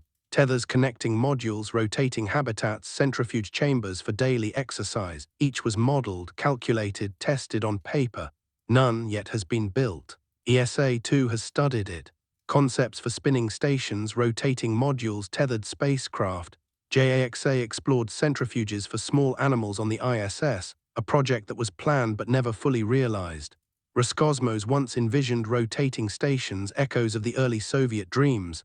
SpaceX, for all its daring, speaks little of artificial gravity, focusing instead on propulsion, launch, and landing. For now, weight is left behind, not carried forward. The evidence here is sobering. On paper, artificial gravity is feasible. In practice, it has always fallen to the bottom of the list. Why? Partly because of cost. Every kilogram launched into orbit demands fuel, money, infrastructure. Spinning systems require size, strength, redundancy. They are heavy, they are complex, they are fragile. And when budgets tighten, when politics shift, the essential is separated from the ideal. Artificial gravity is judged as ideal, partly because of risk. A rotating station must be stable, balanced, free of dangerous vibrations. A tethered spacecraft must spin without wobble, without collapse. A centrifuge inside a ship must isolate its motion so as not to disrupt navigation. Each solution carries not only promise but hazard, and in the fragile theater of spaceflight, risk is weighed heavily. And partly because of time, the longest missions to date have been 6 months to a year. Painful, yes, but survivable. Astronauts return weakened, but they recover. For temporary missions, exercise suffices. Artificial gravity seems unnecessary, but as missions lengthen, as permanence approaches, the cost of not having it rises. So the evidence stack tilts on a knife edge. Physics says yes, biology says yes, engineering says maybe, budgets say not yet. And yet you feel the pressure building because the frontier is shifting. For decades, low Earth orbit has been enough, but soon humanity will step outward to the moon, to Mars. Missions of weeks will become missions of years. The body cannot be patched forever. The illusion cannot be postponed forever. Already studies are resurfacing. NASA's Human Research Program has called artificial gravity one of the key unanswered questions. ESA's teams model tether concepts. Universities design small centrifuge modules compact enough for a spacecraft. Even private companies toy with visions, orbital hotels with rotating rings, where guests might sip drinks without chasing them through the air. And in these fragments, you see the evidence grow sharper. Not proof yet, but pressure. The pressure of need, the pressure of ambition, the pressure of inevitability. Because the longer humanity stays in space, the less optional artificial gravity becomes. The evidence stack is tall now. Ground centrifuge studies, short orbital spins, animal tests, human adaptation trials, mission design studies, architectural visions, biological necessity, all pointing not with certainty but with insistence. And you feel the question shifting again. It is no longer simply can we. The evidence suggests yes, it is no longer even will we. The trajectory suggests eventually. The sharper question now is when. When will the need outweigh the cost? When will permanence outweigh hesitation? When will the first ship spin, the first module rotate, the first base test gravity not as dream but as reality? The evidence cannot answer that. It only builds the case. It only piles weight onto the scale, tipping the balance toward the inevitable. And yet, as the stack rises high, you know another perspective must be considered. For evidence alone is not the full story. Every dream has a counter case, every promise a shadow, and artificial gravity with all its allure carries shadows too. Shadows of complexity, of fragility, of psychological unease. Shadows that whisper that maybe, just maybe, the dream is not the solution it pretends to be. And so, as the evidence stack towers above you, you feel the story turn. The next step is not upward but inward, into the shadows, into the counter case. For every dream worth holding must first survive its doubt. The evidence stack stands tall. It gleams with possibility, centrifuges, tethers, wheels, lunar gravity, Martian pull. It whispers of feasibility, of survival, of permanence. But now the light tilts and shadows lengthen, because every dream worth chasing also carries reasons to hesitate. And artificial gravity, for all its promise, is no exception. The countercase begins with complexity. Spaceflight is already a fragile ballet of risk and precision. Every kilogram, every wire, every moving part is a liability. The International Space Station, vast and intricate as it seems, succeeds only because of relentless maintenance, constant vigilance, and cooperation across nations. Now imagine adding rotation. A spinning station must be balanced, or it wobbles. It must be strong, or it tears itself apart. It must be vast, or the spin becomes nauseating. Each of these demands translates into weight, into cost, into complexity. Suddenly, a station is not a cluster of modules joined in orbit, but an engineered ring, a perfect circle, an object of daunting scale. Consider the tethered spacecraft, so elegant on paper. 2 modules joined by a line spinning like a dumbbell. But in practice, tethers snap, they tangle, they drift into dangerous oscillations. Space is littered with the memories of failed tether experiments, lines meant to deploy smoothly but instead snarling, whipping, breaking. To build a system that can spin for months without fault, without fray, is not a trivial task. Even the humble centrifuge carries risks. Spin a module inside a spacecraft and the forces ripple outward. Vibrations shake instruments. Gyroscopes rebel, navigation suffers. To isolate the motion, to shield the rest of the ship from its tremors, adds layers of engineering that complicate what is already a razor-thin margin of safety. Complexity is the first shadow, fragility is the second. Space is not forgiving. Micrometeoroids, radiation, vacuum, each conspires to erode, to intrude, to threaten. A wheel the size of a city is also a target the size of a city. A tether kilometers long is a thread waiting to be cut. A centrifuge spinning relentlessly is a machine waiting to fail. And in space, failure is rarely gentle. This fragility is not hypothetical. The ISS, even with its modest size, requires constant repair. Pumps fail, seals leak, solar panels degrade. Now imagine those challenges multiplied by spin. Bearings wearing down, joints seizing, balance shifting. Artificial gravity is not just another system, it is a system that cannot fail without consequence. A station can lose power and limp along. A ship can lose communication and survive. But a spinning station that falters may tumble, may tear, may scatter its fragments into orbit. And fragility breeds hesitation. Why add such risk when astronauts already endure? Why build spinning machines when treadmills and harnesses, however imperfect, suffice for missions of months? Why gamble billions on a wheel when a capsule can already reach Mars, even if its crew arrives weakened? Then there is the human mind. Gravity on Earth is invisible, unthinking, but artificial gravity is never invisible. It is always felt, always noticed. Step into a centrifuge and the floor presses against your feet, but lean inward and your weight shifts. Walk quickly and the pull changes.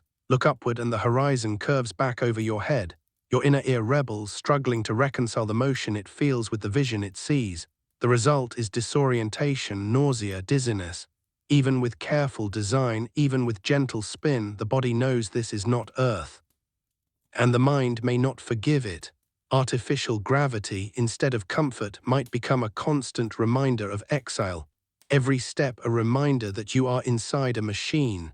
Every horizon a reminder that you are not home. The illusion might preserve the body but erode the spirit. This is the subtle shadow, the one most overlooked.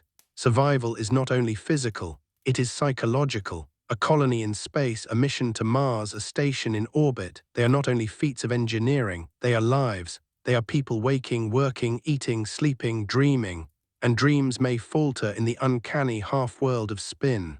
And so the countercase gathers weight. Complexity, fragility, psychology, each a reason to pause, to hesitate, to doubt. But there is more, there is the shadow of sufficiency. Perhaps 1/6 gravity is not enough, perhaps 1/3 is not enough, perhaps only full Earth gravity will preserve the body fully. If that is true, then only the largest, most impractical designs will suffice. And if humanity cannot build those yet, then the dream remains out of reach. Or perhaps the opposite is true, perhaps less is enough, far less. Perhaps the body requires only brief doses of spin, only partial pulls. In that case, why build vast wheels at all? Why pursue grand illusions when small centrifuges suffice? Artificial gravity, in its most cinematic form, may be a solution searching for a problem. And there is one final shadow, darker than the rest: evolution. Perhaps in the long run, humans do not need gravity at all. Perhaps the species adapts not in months or years, but in generations. Bones thinning, muscles lightening, hearts softening. A new human, sculpted by weightlessness at home in the void. If that is true, then artificial gravity is not salvation but delay. It is a way of clinging to Earth, refusing transformation. It is nostalgia in engineering form. And nostalgia, however powerful, is not always a guide to the future. You sit with these counter cases and you feel the tension deepen. Artificial gravity, once so obvious, now looks fragile, costly, uncertain. It may save, but it may also fail. It may comfort, but it may also unsettle. It may preserve humanity, or it may prevent humanity from becoming something new. This is the shadow side of evidence. This is the hesitation behind the dream. And so the question sharpens once more. Not simply can we build it, not simply will we build it, but should we build it? Should we cling to Earth's pull in space, or should we learn to live without it? Should we invest billions in illusions or accept the erosion of our bodies as the price of exploration? Should we engineer our ships to mimic home or allow ourselves to become something other than Earth-born? There are no simple answers, only shadows, only doubts, only choices that carry weight no matter what direction you fall. The evidence says yes, the counter case says caution, and you, suspended between them, must decide which whisper feels heavier. For now, you let the shadows gather, you let the doubts grow, because every dream worth keeping must survive not only hope but scrutiny. And artificial gravity, however bright it shines, must prove it deserves its place in the future. The counter case grows darker the longer you sit with it. Complexity and fragility you can measure, nearing challenges you can calculate, but the human mind, that is less predictable, less obedient. And when it comes to artificial gravity, psychology may be the sharpest shadow of all. On Earth, gravity is not noticed. It is background, silent, constant. You never question it, never feel it shift beneath you, never wake in the night wondering if it will be there in the morning. It is the ultimate foundation, so steady that you build not only buildings on it, but your very sense of self. Artificial gravity, by contrast, is never silent. It announces itself. In a rotating station, the floor presses against your feet, but you feel the curve of the horizon. You feel the tilt when you turn. You feel the pull change when you lean inward or outward. You know every moment that this is not natural. Would the mind accept that? Or would it live in a state of constant awareness, never able to forget the artifice? Imagine it, you wake in your rotating habitat. The room curves away above you, the ceiling bending upward until it becomes the floor of your neighbors. You stand and you feel the outward pull. It is convincing but not perfect. Your inner ear murmurs unease. Your body tells you this is weight, but your brain whispers doubt. You go to breakfast. The table holds your food without straps, without magnets. A relief. Yet when you glance out the window, the stars tilt, sliding in arcs as the station spins. You know the world is turning around you, not beneath you. That awareness never fades. At work, you walk down a long corridor. As you move, the pull changes slightly.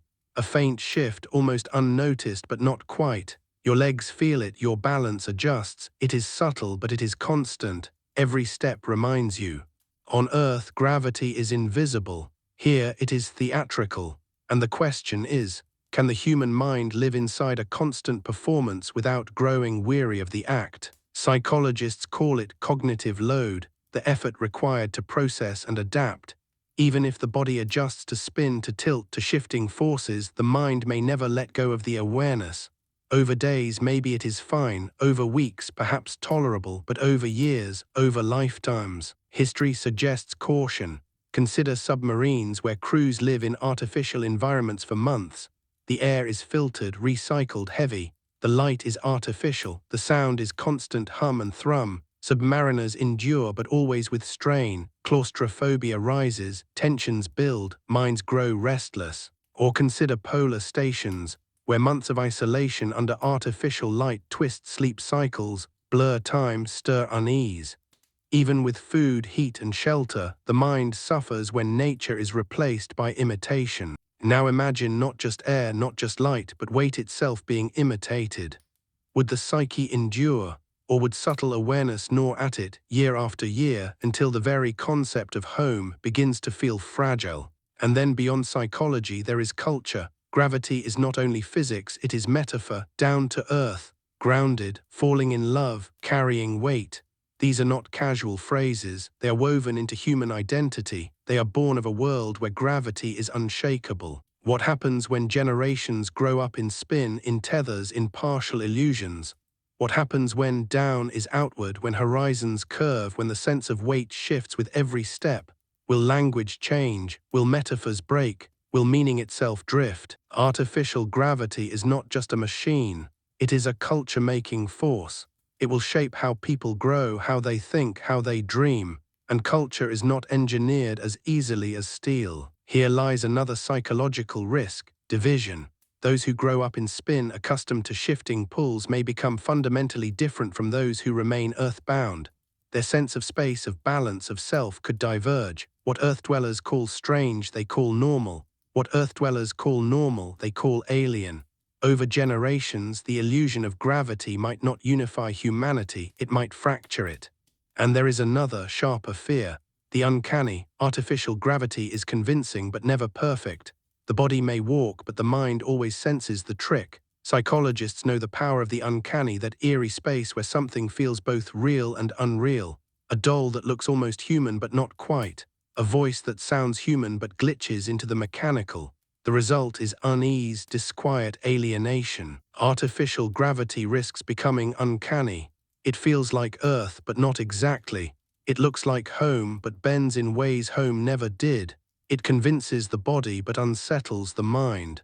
And living permanently in the uncanny may do something to the psyche we cannot yet predict. These are not small doubts. They are shadows that stretch long across the dream. Because artificial gravity is not just about whether the body can endure it. It is about whether the mind can live with it, whether cultures can root themselves in it, whether identity can adapt to it without fraying. Consider the first children born in such habitats. Their bones may grow differently, their balance calibrated to spin. For them, the illusion will not feel like illusion, it will be reality. They may thrive where their parents felt uneasy. But then, what happens when those children visit Earth? Will they collapse under full gravity? Will they feel alien here, unable to belong to the planet that birthed their ancestors? The counter case sharpens. Artificial gravity may preserve the body, but at the price of alienation. At the price of a split humanity, Earth-born and space-born, each estranged from the other, each shaped by gravity or its imitation in different ways. This is the irony. Artificial gravity is imagined as a way to preserve humanity in space. But it may instead create something new, not fully Earth-like, not fully void-like, a hybrid, a culture of spin, a people of outward horizons and tilted forces. The counter case does not say artificial gravity is impossible. It does not say it is useless. It says it may cost more than engineers admit. It says the price is not only in steel and energy, but in psyche and culture, in meaning and metaphor. And this makes the question heavier still. Not simply can we, not simply will we, not even should we, but who will we become if we do? Artificial gravity is not just a machine. It is a mirror. It reflects not only physics but identity. It asks whether humanity is willing to live inside a trick, whether it can build meaning on imitation, whether it can anchor itself in an illusion without losing itself. And perhaps that is the sharpest shadow of all. Not that artificial gravity fails, but that it succeeds, and in succeeding changes what it means to be human. For now, you let that shadow fall across the dream. You let the unease linger, because every promise must be tested by its cost. And the cost of artificial gravity is not measured only in metal and motion. It is measured in the minds and hearts that must live inside it. The evidence said yes. The counter case now whispers caution. And between the two you drift, weightless, uncertain, suspended in the same fragile balance that has always defined life in space. The counter case is not finished. You have seen the shadows of psychology, of culture, of identity. But there is another shadow, one more tangible, one that engineers cannot ignore: risk. Artificial gravity may not only be complex or uncanny, it may be unsafe. Spacecraft are fragile machines. They are built for precision, not forgiveness. Every system is calculated to the gram, tested to the edge of failure. A spacecraft is not a fortress. It is a bubble, thin as a soda can, carrying life inside a void that does not care whether life survives.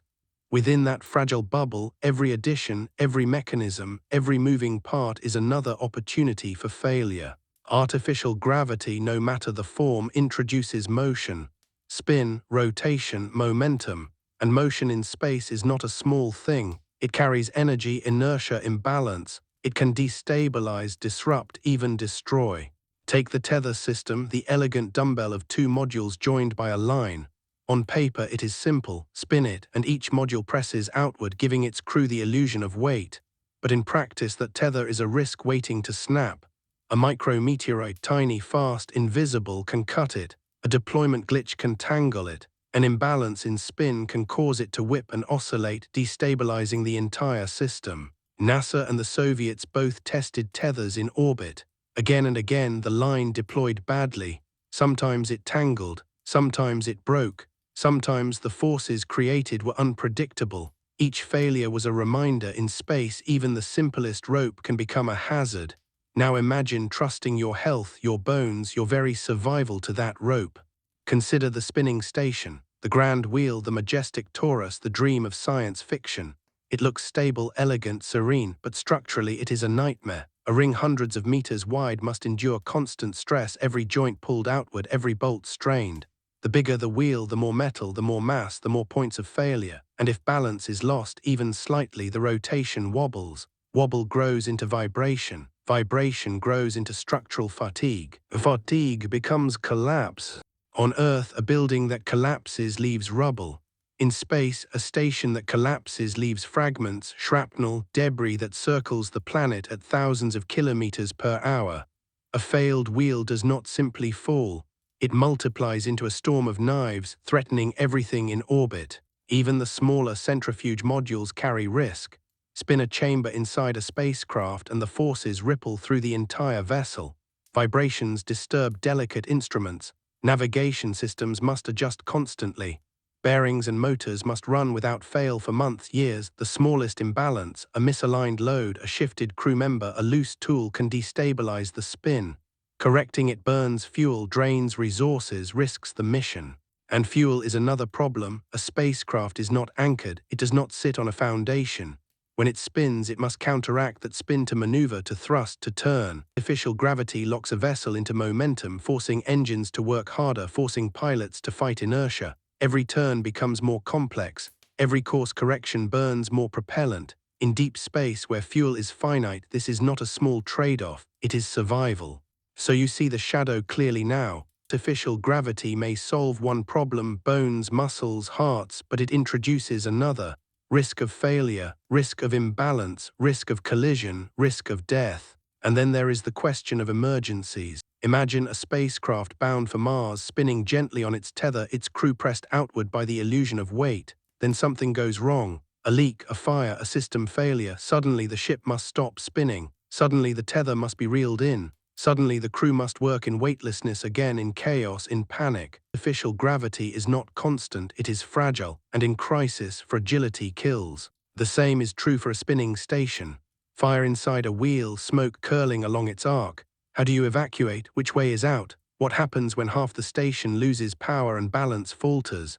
Do you stop the spin, knowing the sudden shift will throw people against walls? Or do you keep spinning, fighting the emergency inside a machine that demands rotation above all else? In the calm of design, these questions are abstract. In the panic of reality, they are life and death. And spaceflight has no margin for error. Apollo 13 survived by improvisation, by stripping down to essentials, by clinging to simplicity. Artificial gravity is not simplicity. It is complexity multiplied. And then comes cost. Not cost in money, that shadow has already been weighed. Cost in opportunity. A spacecraft designed for spin is heavier, larger, more fragile. Every kilogram dedicated to rotation is a kilogram not dedicated to shielding, to propulsion, to life support, to payload. Every hour spent maintaining bearings and motors is an hour not spent on science, exploration, survival. Artificial gravity competes with everything else a mission requires.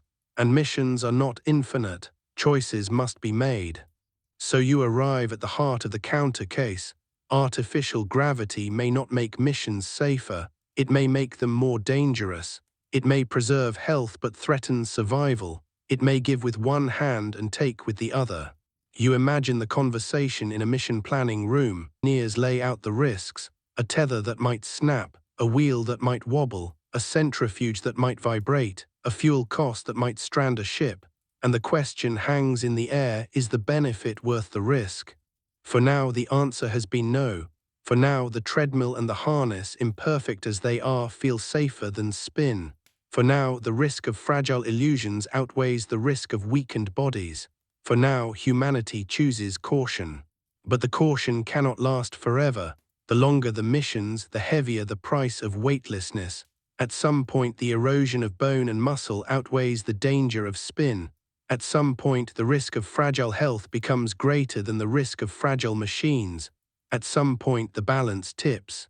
That point has not yet arrived, but it is coming. And when it does, engineers will face a terrible calculation. How much risk are we willing to take for the promise of gravity? You sit with this tension and you feel the weight of it. Artificial gravity, once bright and hopeful, now flickers in shadow. It may save the body but imperil the mission. It may comfort the crew but endanger the ship. It may bring life and bring death. The counter case is not denial. It is not saying artificial gravity is impossible. It is saying artificial gravity is dangerous. And danger in space is never abstract. It is immediate. It is final. So the question shifts again. Not simply should we build artificial gravity, but when we do, how do we survive its dangers? That is where the story turns next, because shadows are not the end, they are the test. And if artificial gravity is to survive as a dream, it must pass through them, emerge not as fantasy but as necessity. For now you let the shadow of risk settle over the evidence. The wheel gleams less brightly, the tether looks more fragile, the centrifuge feels more precarious. The dream is dimmed but not destroyed. Artificial gravity remains suspended, as it always has been, possible, dangerous, necessary, uncertain. The countercase has grown thick with shadows. You have seen complexity, fragility, psychology, risk. Each one chips away at the shining dream of artificial gravity. Each one whispers hesitation, but the final shadow is deeper still. It does not say artificial gravity is impossible or dangerous or fragile. It says it may not be necessary. It begins with a thought. Perhaps humanity is not meant to carry Earth into space. Perhaps it is meant to shed it. Your body is built for gravity, yes. Bones dense, muscles taut, hearts strong against the upward pull of blood, but bodies adapt. They adapt quickly, ruthlessly, without asking your permission. Astronauts lose bone, but that is adaptation. The body recognizing weight is gone and adjusting.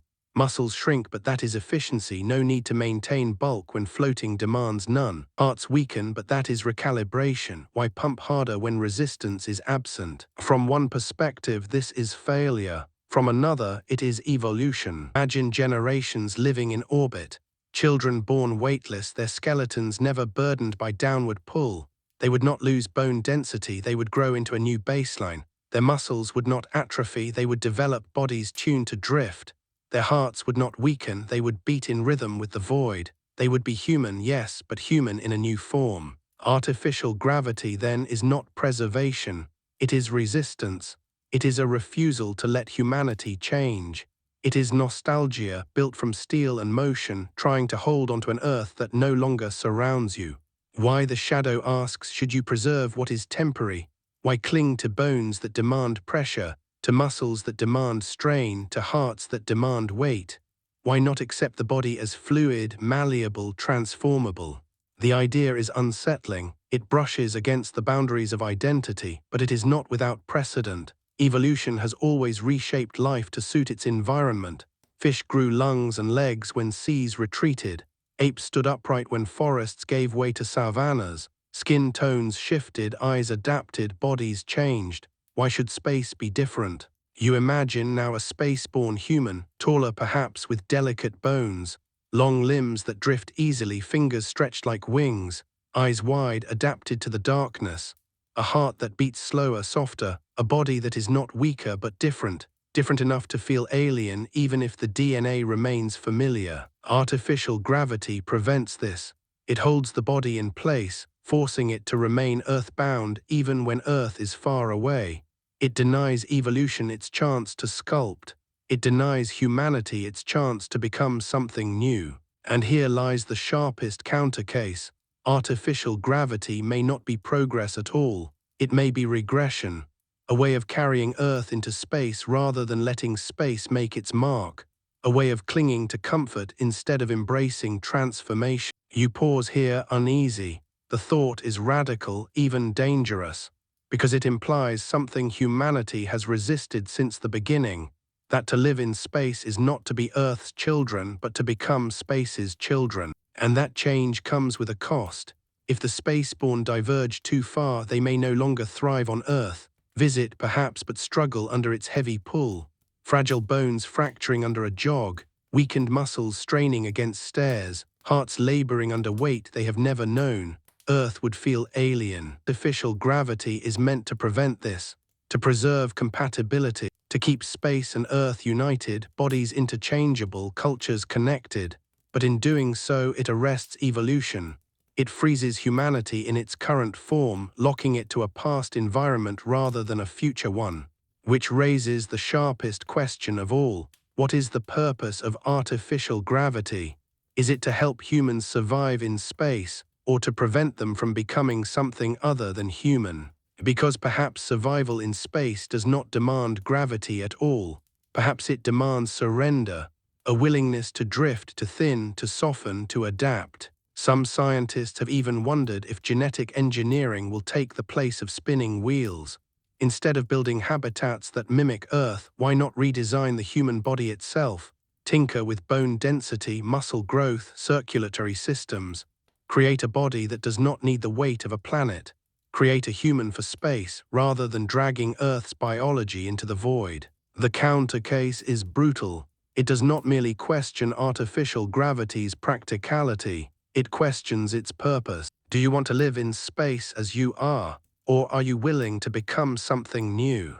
The question lingers like a chill because it reframes everything. Artificial gravity is not simply engineering. It is philosophy. It is identity. It is about deciding whether humanity is a fixed form preserved across environments or a malleable thing reshaped by them. And the counter case suggests that perhaps the true path to the stars is not to carry Earth's pull with us, but to let it go, to drift into the future without anchors, to trust evolution or technology or both to sculpt what comes next. You can almost see it, the divide in humanity's future. One branch clinging to artificial gravity, spinning stations and tethered ships clinging to Earth's shape. The other drifting free, embracing weightlessness, reshaping into something unbound. Two humanities connected by history but split by gravity itself. It is a haunting image, because it suggests that artificial gravity is not only fragile or risky, but unnecessary, that its only role is to slow the inevitable, to keep humanity Earth-like when space demands otherwise. And yet, even as the countercase makes its strongest point, doubt creeps back in. Adaptation is slow. Evolution takes generations. Missions cannot wait for centuries. The first cruise to Mars cannot afford to drift into fragility. They need their muscles, their bones, their hearts intact when they land. They need strength, not transformation. Artificial gravity may be unnecessary in the long run, but in the short run, it may be the only bridge. The countercase does not destroy the dream, it reframes it. Artificial gravity may not be destiny. It may not be permanent, it may not be the future, but it may be necessary for now. Still, the shadow remains. It whispers of a humanity that does not cling but surrenders, that does not resist but adapts, that does not engineer gravity but evolves beyond it. And perhaps one day the spaceborne will look back at artificial gravity the way we look back at crutches, useful once, but unnecessary for those who have learned to walk again, differently in a new world. For now you hold this possibility like a stone in your hand, heavy, unsettling, undeniable. Artificial gravity may not be the path, it may only be the pause before the path. The evidence said yes, the counter case said caution, and now at its deepest the counter case says something stranger. Maybe the stars demand that humanity let gravity go. And with that, the counter case is complete. The shadows have gathered, the doubts laid bare. You have seen the fragility, the risk, the psychology, the philosophy. You have looked into the possibility that artificial gravity itself may be unnecessary. The next step is not shadow, but synthesis. To take evidence and doubt, dream and fear, and weave them together, to see what survives when the two collide. But before you move forward, you linger here. You let the counter case echo, because every dream must first survive its denial, and artificial gravity has now faced its denial in full. The question remains, suspended, unresolved, heavier than ever. Do we build artificial gravity to save humanity, or to prevent humanity from becoming something else entirely? The shadows of the counter case still linger, but something shifts now. You have seen the fragility of tethers, the risks of spin, the nausea of curved horizons, the possibility that humanity may not need gravity at all. And yet the dream has not died. It persists, stubborn, insistent, because it answers something deeper than mechanics. It answers survival, identity, belonging. So now comes the work of weaving, not denial, not uncritical belief, but synthesis. Evidence and countercase side by side. What survives when both are held at once? You begin with the most immediate truth. In the short term, humans need gravity. Not true gravity, Earth's precise, unyielding pull, but an approximation. Something to preserve bones, to steady hearts, to keep muscles alive for when boots touch alien soil. Mars may offer 1/3 of Earth's pull, but no one knows if that is enough. The Moon offers even less, and its promise is only temporary. For long voyages, for permanent bases, for futures measured not in days but in years, weightlessness alone is erosion. The evidence is clear. Artificial gravity in some form is necessary, at least now, at least for us as we are. But the countercase tempers this. It whispers caution, not wheels the size of cities, not tethers stretching for miles, not grand illusions that risk more than they save. Not yet. What is needed now is something smaller, simpler, humble, a centrifuge module inside a spacecraft offering a few hours of pull each day. A tether experiment between two capsules, modest in scale, proving stability. A lunar base with rotating habitats, not vast cities but compact rooms. Synthesis means starting small, not grand. Artificial gravity does not need to be the stage for a civilization tomorrow. It needs to be a tool for survival today. And perhaps, as the countercase suggested, that is all it will ever be, a tool. A bridge between the earthbound body and the spaceborne body. Something to carry humanity through the awkward transition between one form and another. Something to preserve strength until new generations no longer require it. You realize then that artificial gravity may not be destiny but scaffolding, temporary, fragile, necessary, built not to last forever but to support the construction of something new. One day, perhaps, spaceborne humans will dismantle the scaffolding and laugh at the illusions of their ancestors. But until then, scaffolding is essential. So you imagine what this synthesis looks like in practice. A spacecraft bound for Mars.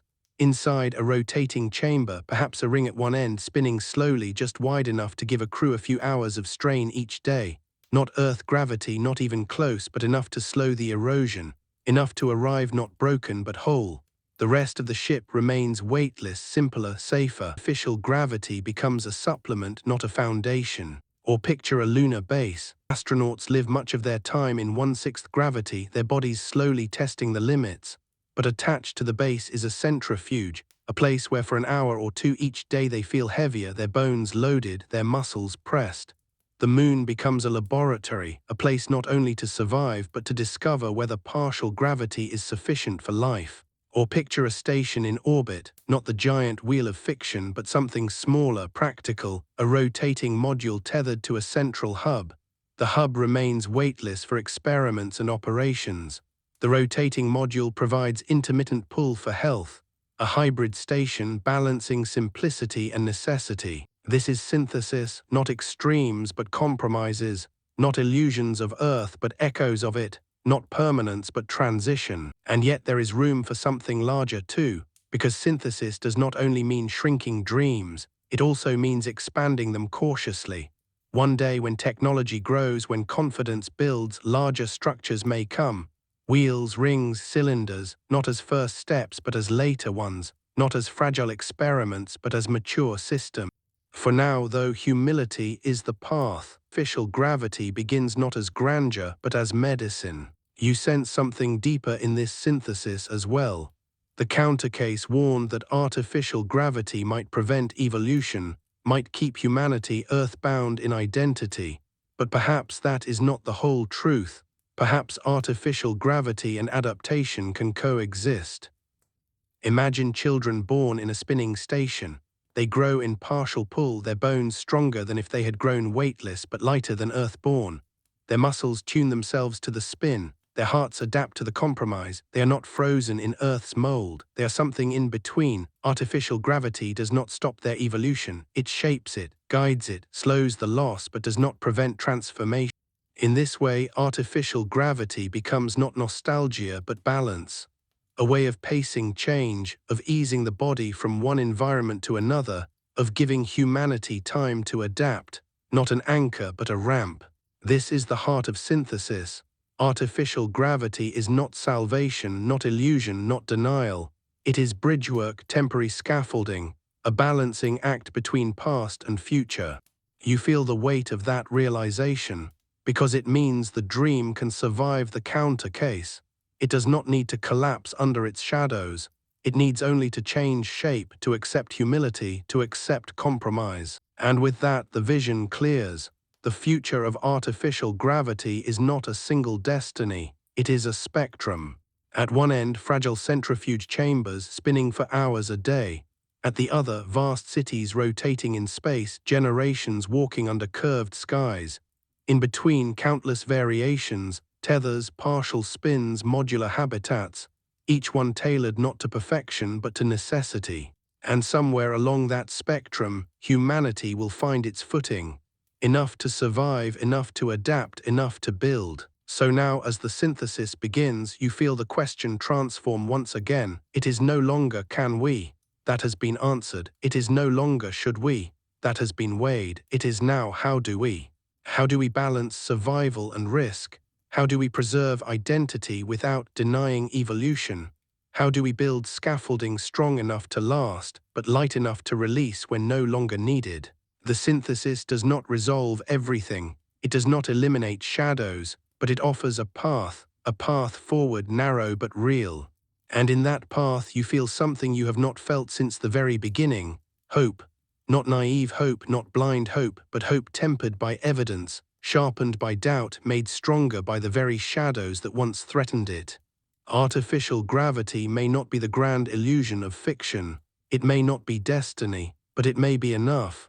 Enough to carry humanity outward, step by fragile step, until space itself shapes what comes next. And so you leave this chapter with a vision, not of certainty but of balance. A wheel not as fantasy but as scaffolding. A tether not as fragility but as experiment. A centrifuge not as perfection but as bridge. The evidence survived the shadows. The dream survived the doubt. Artificial gravity remains, not as illusion, not as salvation, but as compromise. The bridge has been built now. You see artificial gravity not as destiny, not as perfection, but as scaffolding, fragile, temporary, necessary. But bridges do not only carry bodies, they carry cultures, they carry minds. And so the question grows: if humanity lives with artificial gravity, however partial, however imperfect, how will that shape life beyond Earth? You begin with architecture.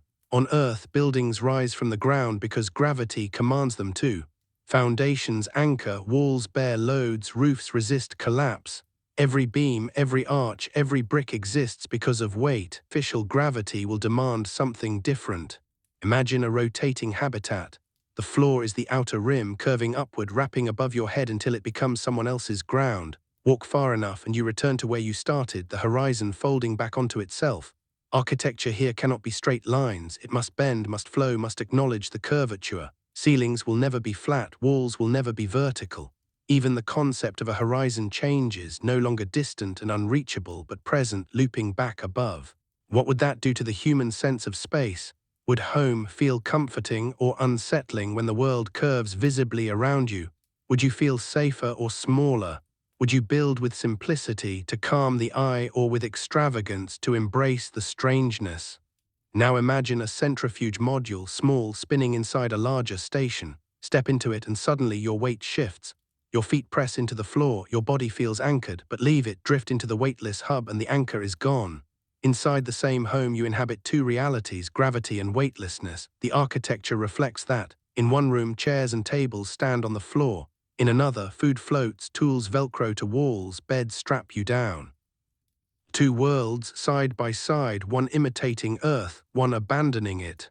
How do you design a life inside that contrast? How do you teach children to understand that down is temporary, that weight is conditional? Will they feel split between identities or enriched by the duality? Culture grows from space as much as from stone, and artificial gravity will seed new cultures one's Earth cannot yet imagine. Consider daily rituals. On Earth, gravity is in everything you do: pouring water, walking stairs, lying in bed. In orbit without weight, rituals change. Meals become choreography, sleep becomes restraint, exercise becomes survival. Artificial gravity reintroduces some of those rituals, but in fragments. Breakfast may be eaten in a spinning module, dinner in weightlessness. Children may play ball games in the centrifuge, then drift like birds in the hub. Work may be easier under weight, leisure freer without it. A dual culture emerges, one that belongs to gravity and one that belongs to drift. Perhaps they will be given names. Perhaps jokes will form about gravity people and float people, about those who prefer the anchored life and those who love the drifting.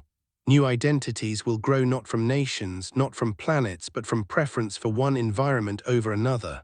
And beyond rituals, there is psychology. Artificial gravity, even partial, will change how people see themselves. The countercase warned that the uncanny might unsettle the mind, the awareness that gravity is not real, that the floor beneath you is an illusion. But in synthesis, you see something else. Humans are storytellers. We live not only in physics, but in meaning. If a floor holds you, you will make it home. If a spin anchors you, you will weave narratives around it. The uncanny may soften into myth. Perhaps in time, children born in spin will not call it artificial at all. For them, it will simply be gravity. The word artificial will fade, as words often do when the experience becomes normal. They will not compare it to Earth, they will compare it only to weightlessness. And in their stories, in their cultures, in their dreams, gravity will not be physics. It will be a choice, a condition, a place you can enter or leave. And what does that do to identity? On Earth, gravity is universal, it binds all equally.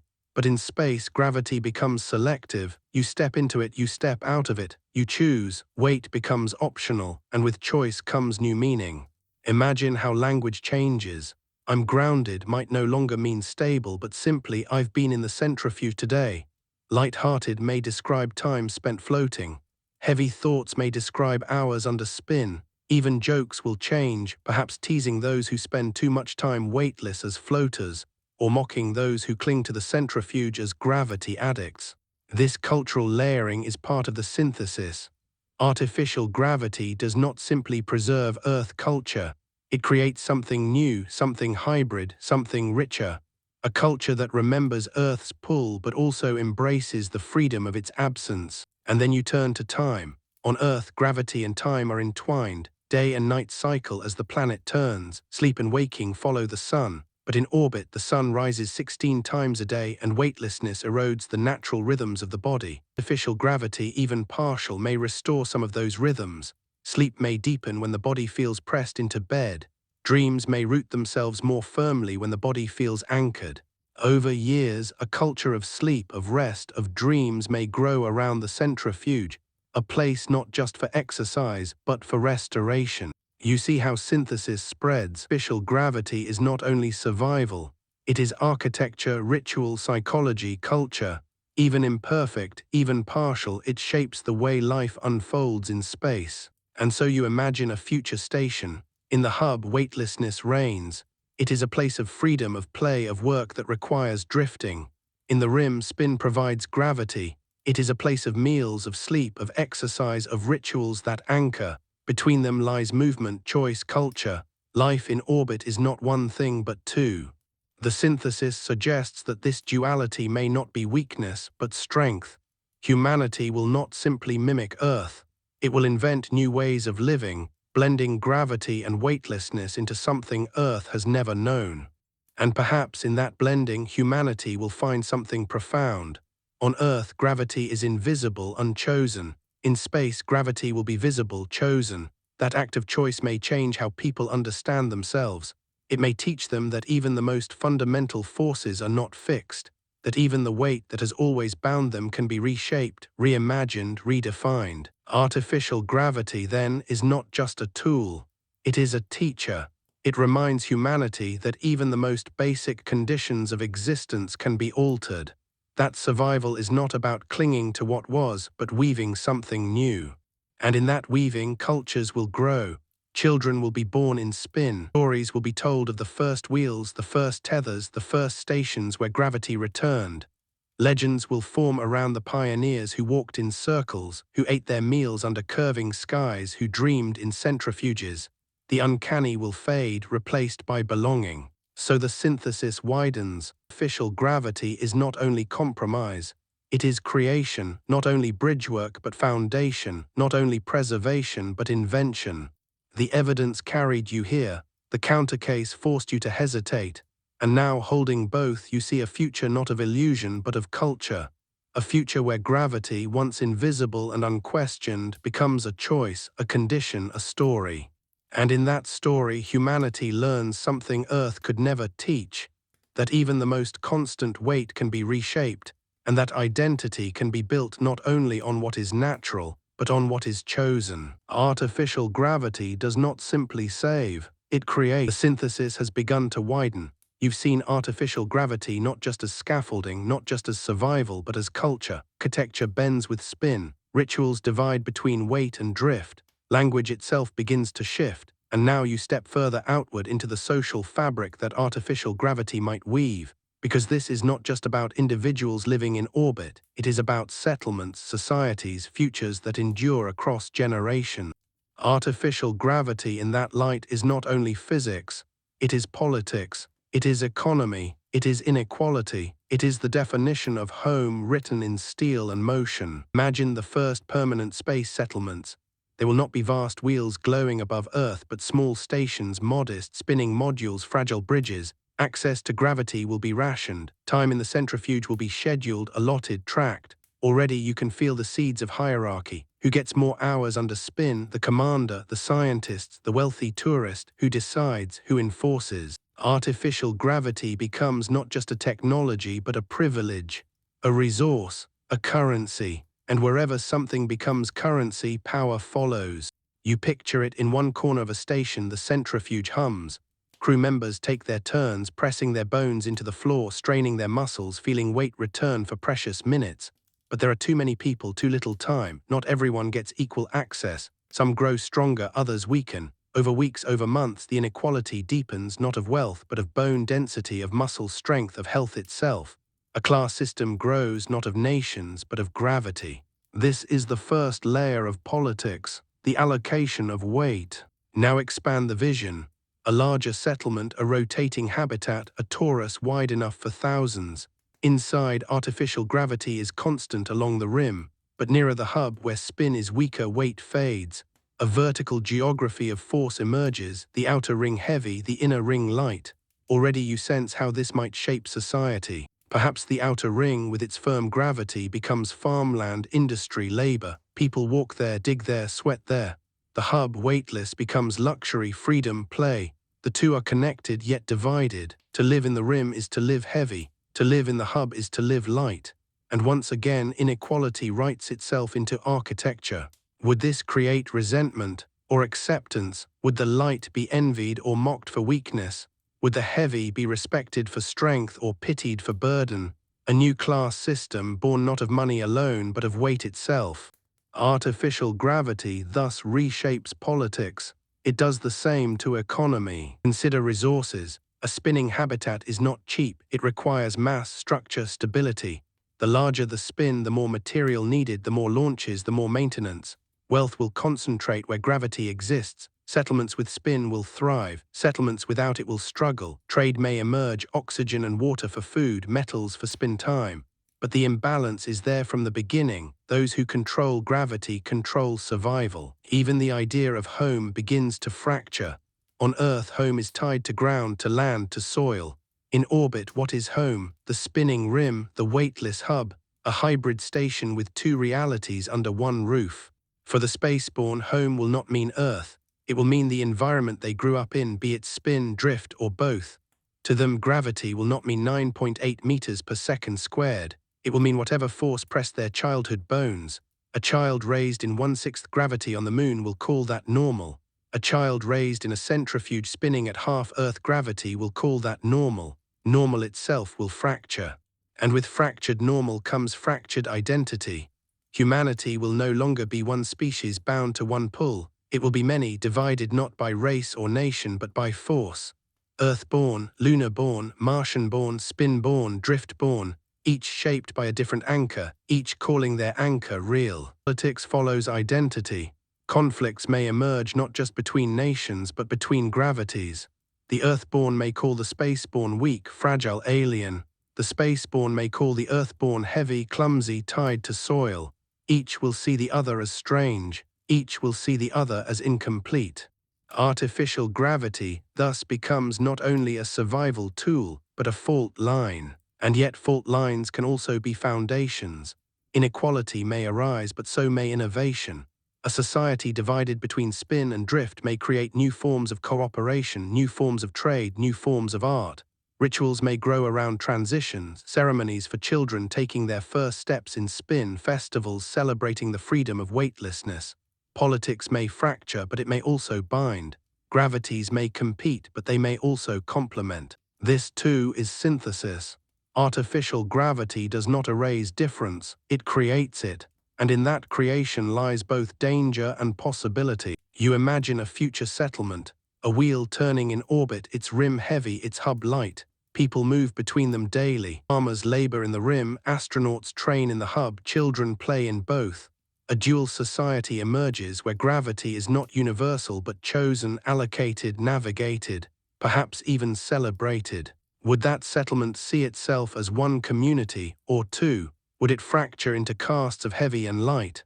Or would it embrace duality, weaving a culture that celebrates both? The answer is not certain, but the question itself shows how artificial gravity reaches beyond physics, beyond health, beyond survival. It reaches into the core of what society is. And then you turn your gaze further. Imagine not one settlement but many, some spinning, some drifting, some anchored to moons or planets with partial pull. Each develops its own culture, its own identity, its own sense of what is normal. Over generations, the differences widen. A lunar colony grows light and agile. A Martian colony grows sturdy in 1/3 gravity. An orbital ring grows curved in architecture and curved in thought. A drift habitat grows playful, free, untethered. When these cultures meet through trade, through politics, through conflict, what will they see in each other? Aliens or kin, competitors or partners? The synthesis warns you that artificial gravity is not neutral. It is a shaping force, a divider, a creator. It does not preserve humanity, it multiplies it. And so the definition of home must change. It cannot mean one planet, one pull, one soil. It must mean something broader, a place where weight exists or doesn't, a place where gravity is engineered, chosen, distributed, a place where identity grows not from land but from force. Artificial gravity, then, is not only a bridge, it is a mirror. It reflects humanity's willingness to redefine itself, to accept multiple realities as valid, to build societies not on universals but on variations. In the synthesis, you see clearly, artificial gravity will shape not only survival but politics, economy, culture, identity. It will shape what human means. And that is why it endures. Not because it is perfect, not because it is easy, but because it is transformed. You've traced artificial gravity through evidence, through shadow, through compromise, through culture, through politics. You've seen it as scaffolding, as currency, as fracture, as bridge. Now you reach its furthest horizon, not mechanics, not medicine, not society, but philosophy. Because artificial gravity is not only about how humans survive, it is about what humans mean in a universe that does not care for their survival. On Earth, gravity is invisible, it asks nothing, it demands nothing. It simply is the oldest companion, the silent law. It tethers oceans, shapes mountains, pulls planets into orbits.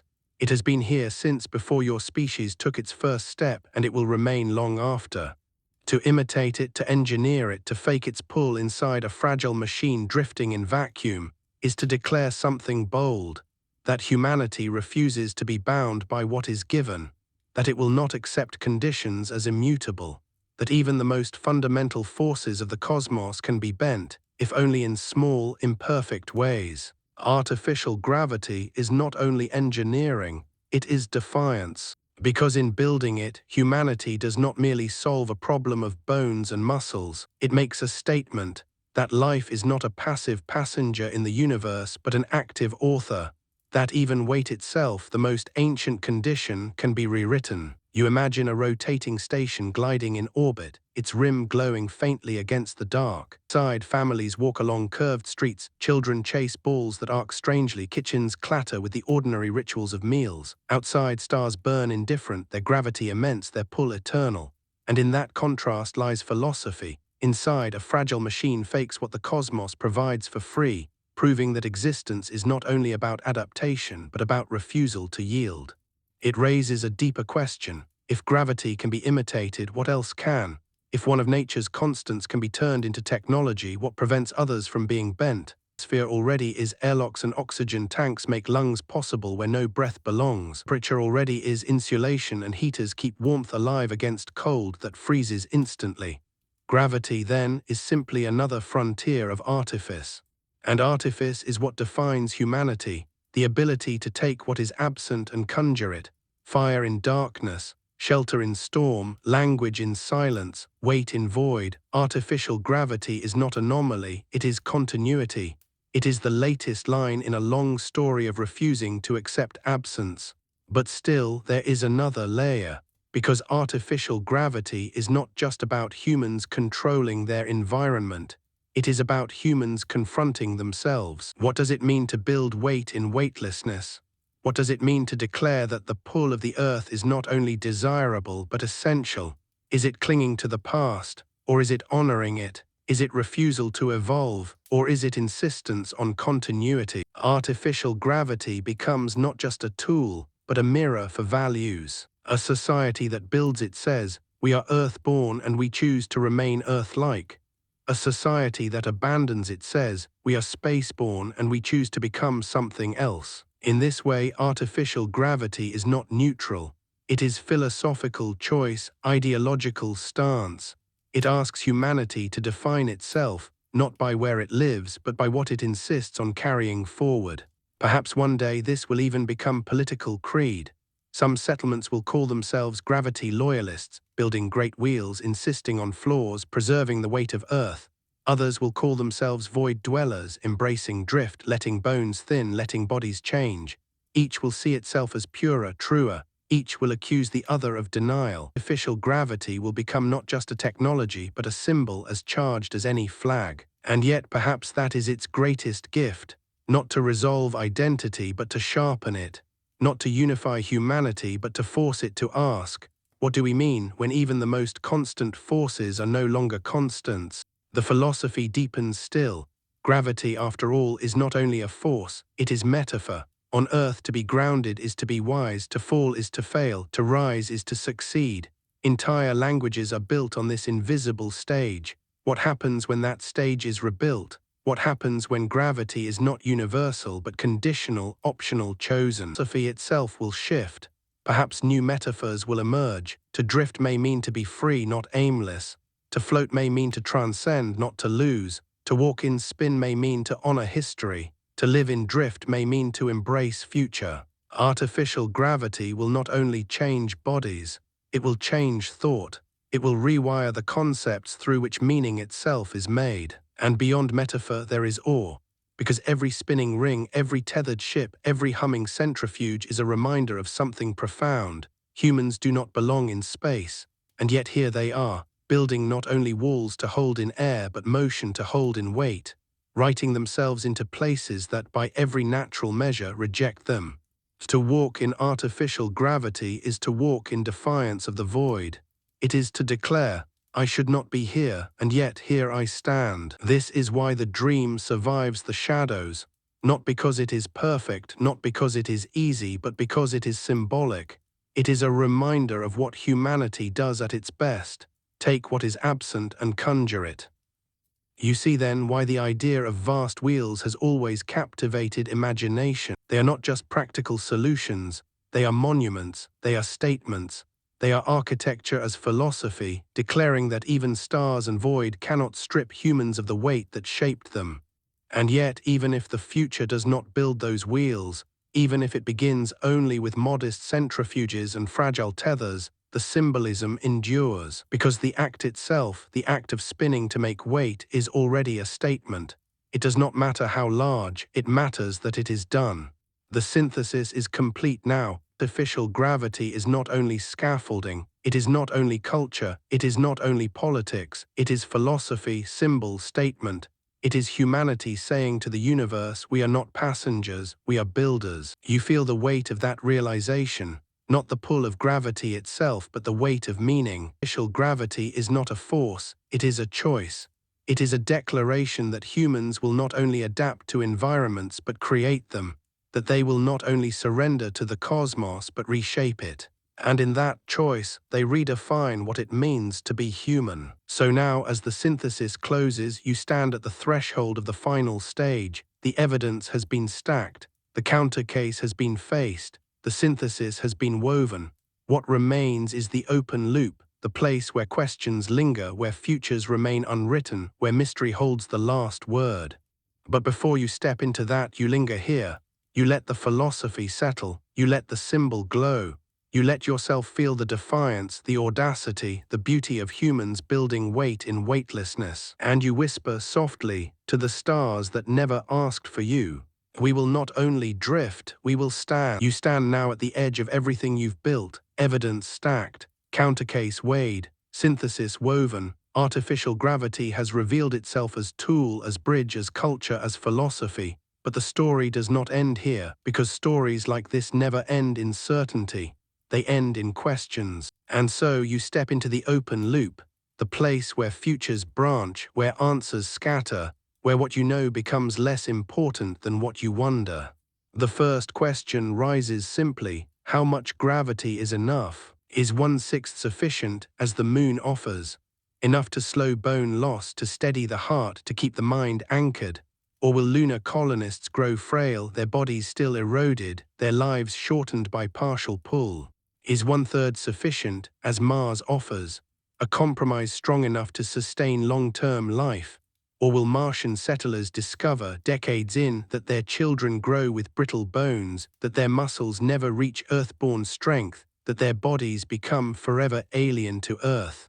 Or is only full Earth gravity enough? If so, then no natural world but Earth can hold humans as they are. If so, then every future settlement must spin, must build, must fake the pull. If so, then the fate of humanity is not tied to planets but to machines. That question remains unanswered. The evidence is partial, the experiments too brief, and so the loop remains open. Another question rises: what happens to identity when gravity becomes optional? On Earth you do not choose. Gravity is universal, binding rich and poor, old and young, all alike. But in orbit it becomes a choice. You step into the centrifuge, you step out, you walk in spin, you drift in void. Some will prefer one, some the other. Children will be raised with dual identities, comfortable in both. But what happens when identity itself splits? Will there be gravity people and drift people, divided not by nation but by environment? Will prejudice grow not of race, not of class, but of pull? Will those raised in weightless habitats see gravity as prison, as burden? Will those raised in spin see weightlessness as weakness, as fragility? And what happens when those cultures collide, Earth-born heavy, space-born light, each calling the other alien, each insisting its pull is true? What kind of politics grows from that? What kind of belonging? What kind of exile? The loop remains open. Another question: what happens when humanity lets go? Perhaps artificial gravity is only temporary, scaffolding for a species not yet ready to evolve. Perhaps one day it will be dismantled. Perhaps the spaceborne will laugh at wheels and tethers, calling them relics of a people too afraid to drift. Perhaps they will embrace weightlessness fully, shaping their bodies, their culture, their identity to the void. What would that look like? Generations grown taller, more fragile yet more adapted, bones thin but flexible, muscles lean but efficient, hearts soft but steady, a new kind of human for whom floating is not disorientation but home. Would they still be human, or something new? And if they return to Earth, will they collapse under its weight? Will they call this planet holy soil or hostile exile? Will Earth become myth, a place remembered but unreachable? Artificial gravity, then, is not only a question of technology, it is a question of destiny. Do we preserve what we are or become something else? The loop remains open. And another question: what if artificial gravity is more than survival, What if it is art? You imagine a future where wheels do not exist only for health but for beauty. Vast habitats turning in orbit not because they must but because they can. Not because they preserve muscle but because they inspire awe. Cities curving into skies above skies. Parks stretching upward in arcs. Rivers running along walls until they bend back overhead. Artificial gravity as architecture, as expression, as philosophy in steel. If such worlds are built, what will they mean? Will they be symbols of human defiance, declaring that not even gravity is beyond imitation? Or will they be symbols of longing, for earth, for home, for a pull that can never be escaped? Would they feel triumphant or haunted? The loop remains open. And yet another question, what if we succeed and it still isn't enough? Suppose we build the wheels, the tethers, the centrifuges. Suppose we perfect the illusion. Suppose crews march into Mars, gravity strong and whole. Suppose colonies spin for generations without collapse. Suppose in the end the engineering works. But what if the mind does not follow? What if people never forget that the floor beneath them is fake, that the weight they feel is machine, not cosmos? What if the awareness never fades? Will they feel safe or trapped, grounded or deceived? Will artificial gravity anchor them or alienate them? And if the awareness grows unbearable, will they abandon it, preferring drift to the half-comfort of illusion? The loop remains open. The final question whispers more softly, why do we care? Why does this question matter so deeply? Why does the thought of weight in space grip the imagination, fill science fiction, haunt engineers? Why not accept drift, accept weakness, accept change? Why insist on carrying gravity into the void? Perhaps because gravity is more than force. It is belonging. It is the embrace of Earth. It is the invisible thread that has held every ancestor, every tree, every wave. To lose it is to lose not only comfort but connection. And artificial gravity, fragile and imperfect, is humanity's way of refusing that loss. It is a way of saying we may leave the earth but we will not let go of its pull. Or perhaps it is simpler. Perhaps we seek artificial gravity because we cannot imagine ourselves without it, because we are afraid, because weightlessness is too foreign, too alien, too unforgiving. Artificial gravity is not just a machine, it is reassurance. But the loop remains open. You stand now in the center of these questions. They orbit you like planets, each pulling in a different direction, each tugging at identity, at survival, at destiny. None resolved, none simple, all necessary. And that is the truth of the open loop. Artificial gravity is not only science, it is mystery. It is not only answer, it is question. So you let the questions linger. You let them hang in silence, weightless, unanswered. Because in the end, the beauty of the idea is not that it solves, it is that it opens. It opens the door to futures where gravity is choice. It opens the door to cultures divided by pull. It opens the door to philosophies reshaped by weight. It opens the door to destinies unrecognizable to the present. And beyond those doors, only questions wait. How much gravity is enough? Who will we become when we choose? Will we cling or will we let go? Will we preserve or transform? Will we walk in spin or drift forever? The loop does not close, it widens. It stretches outward past Earth, past Mars, past the stars themselves. And you, reader, listener, dreamer, are left suspended in it, weightless yet heavy with wonder. You are here now at the end of the journey, but journeys like this never really end. They expand, they dissolve into the night.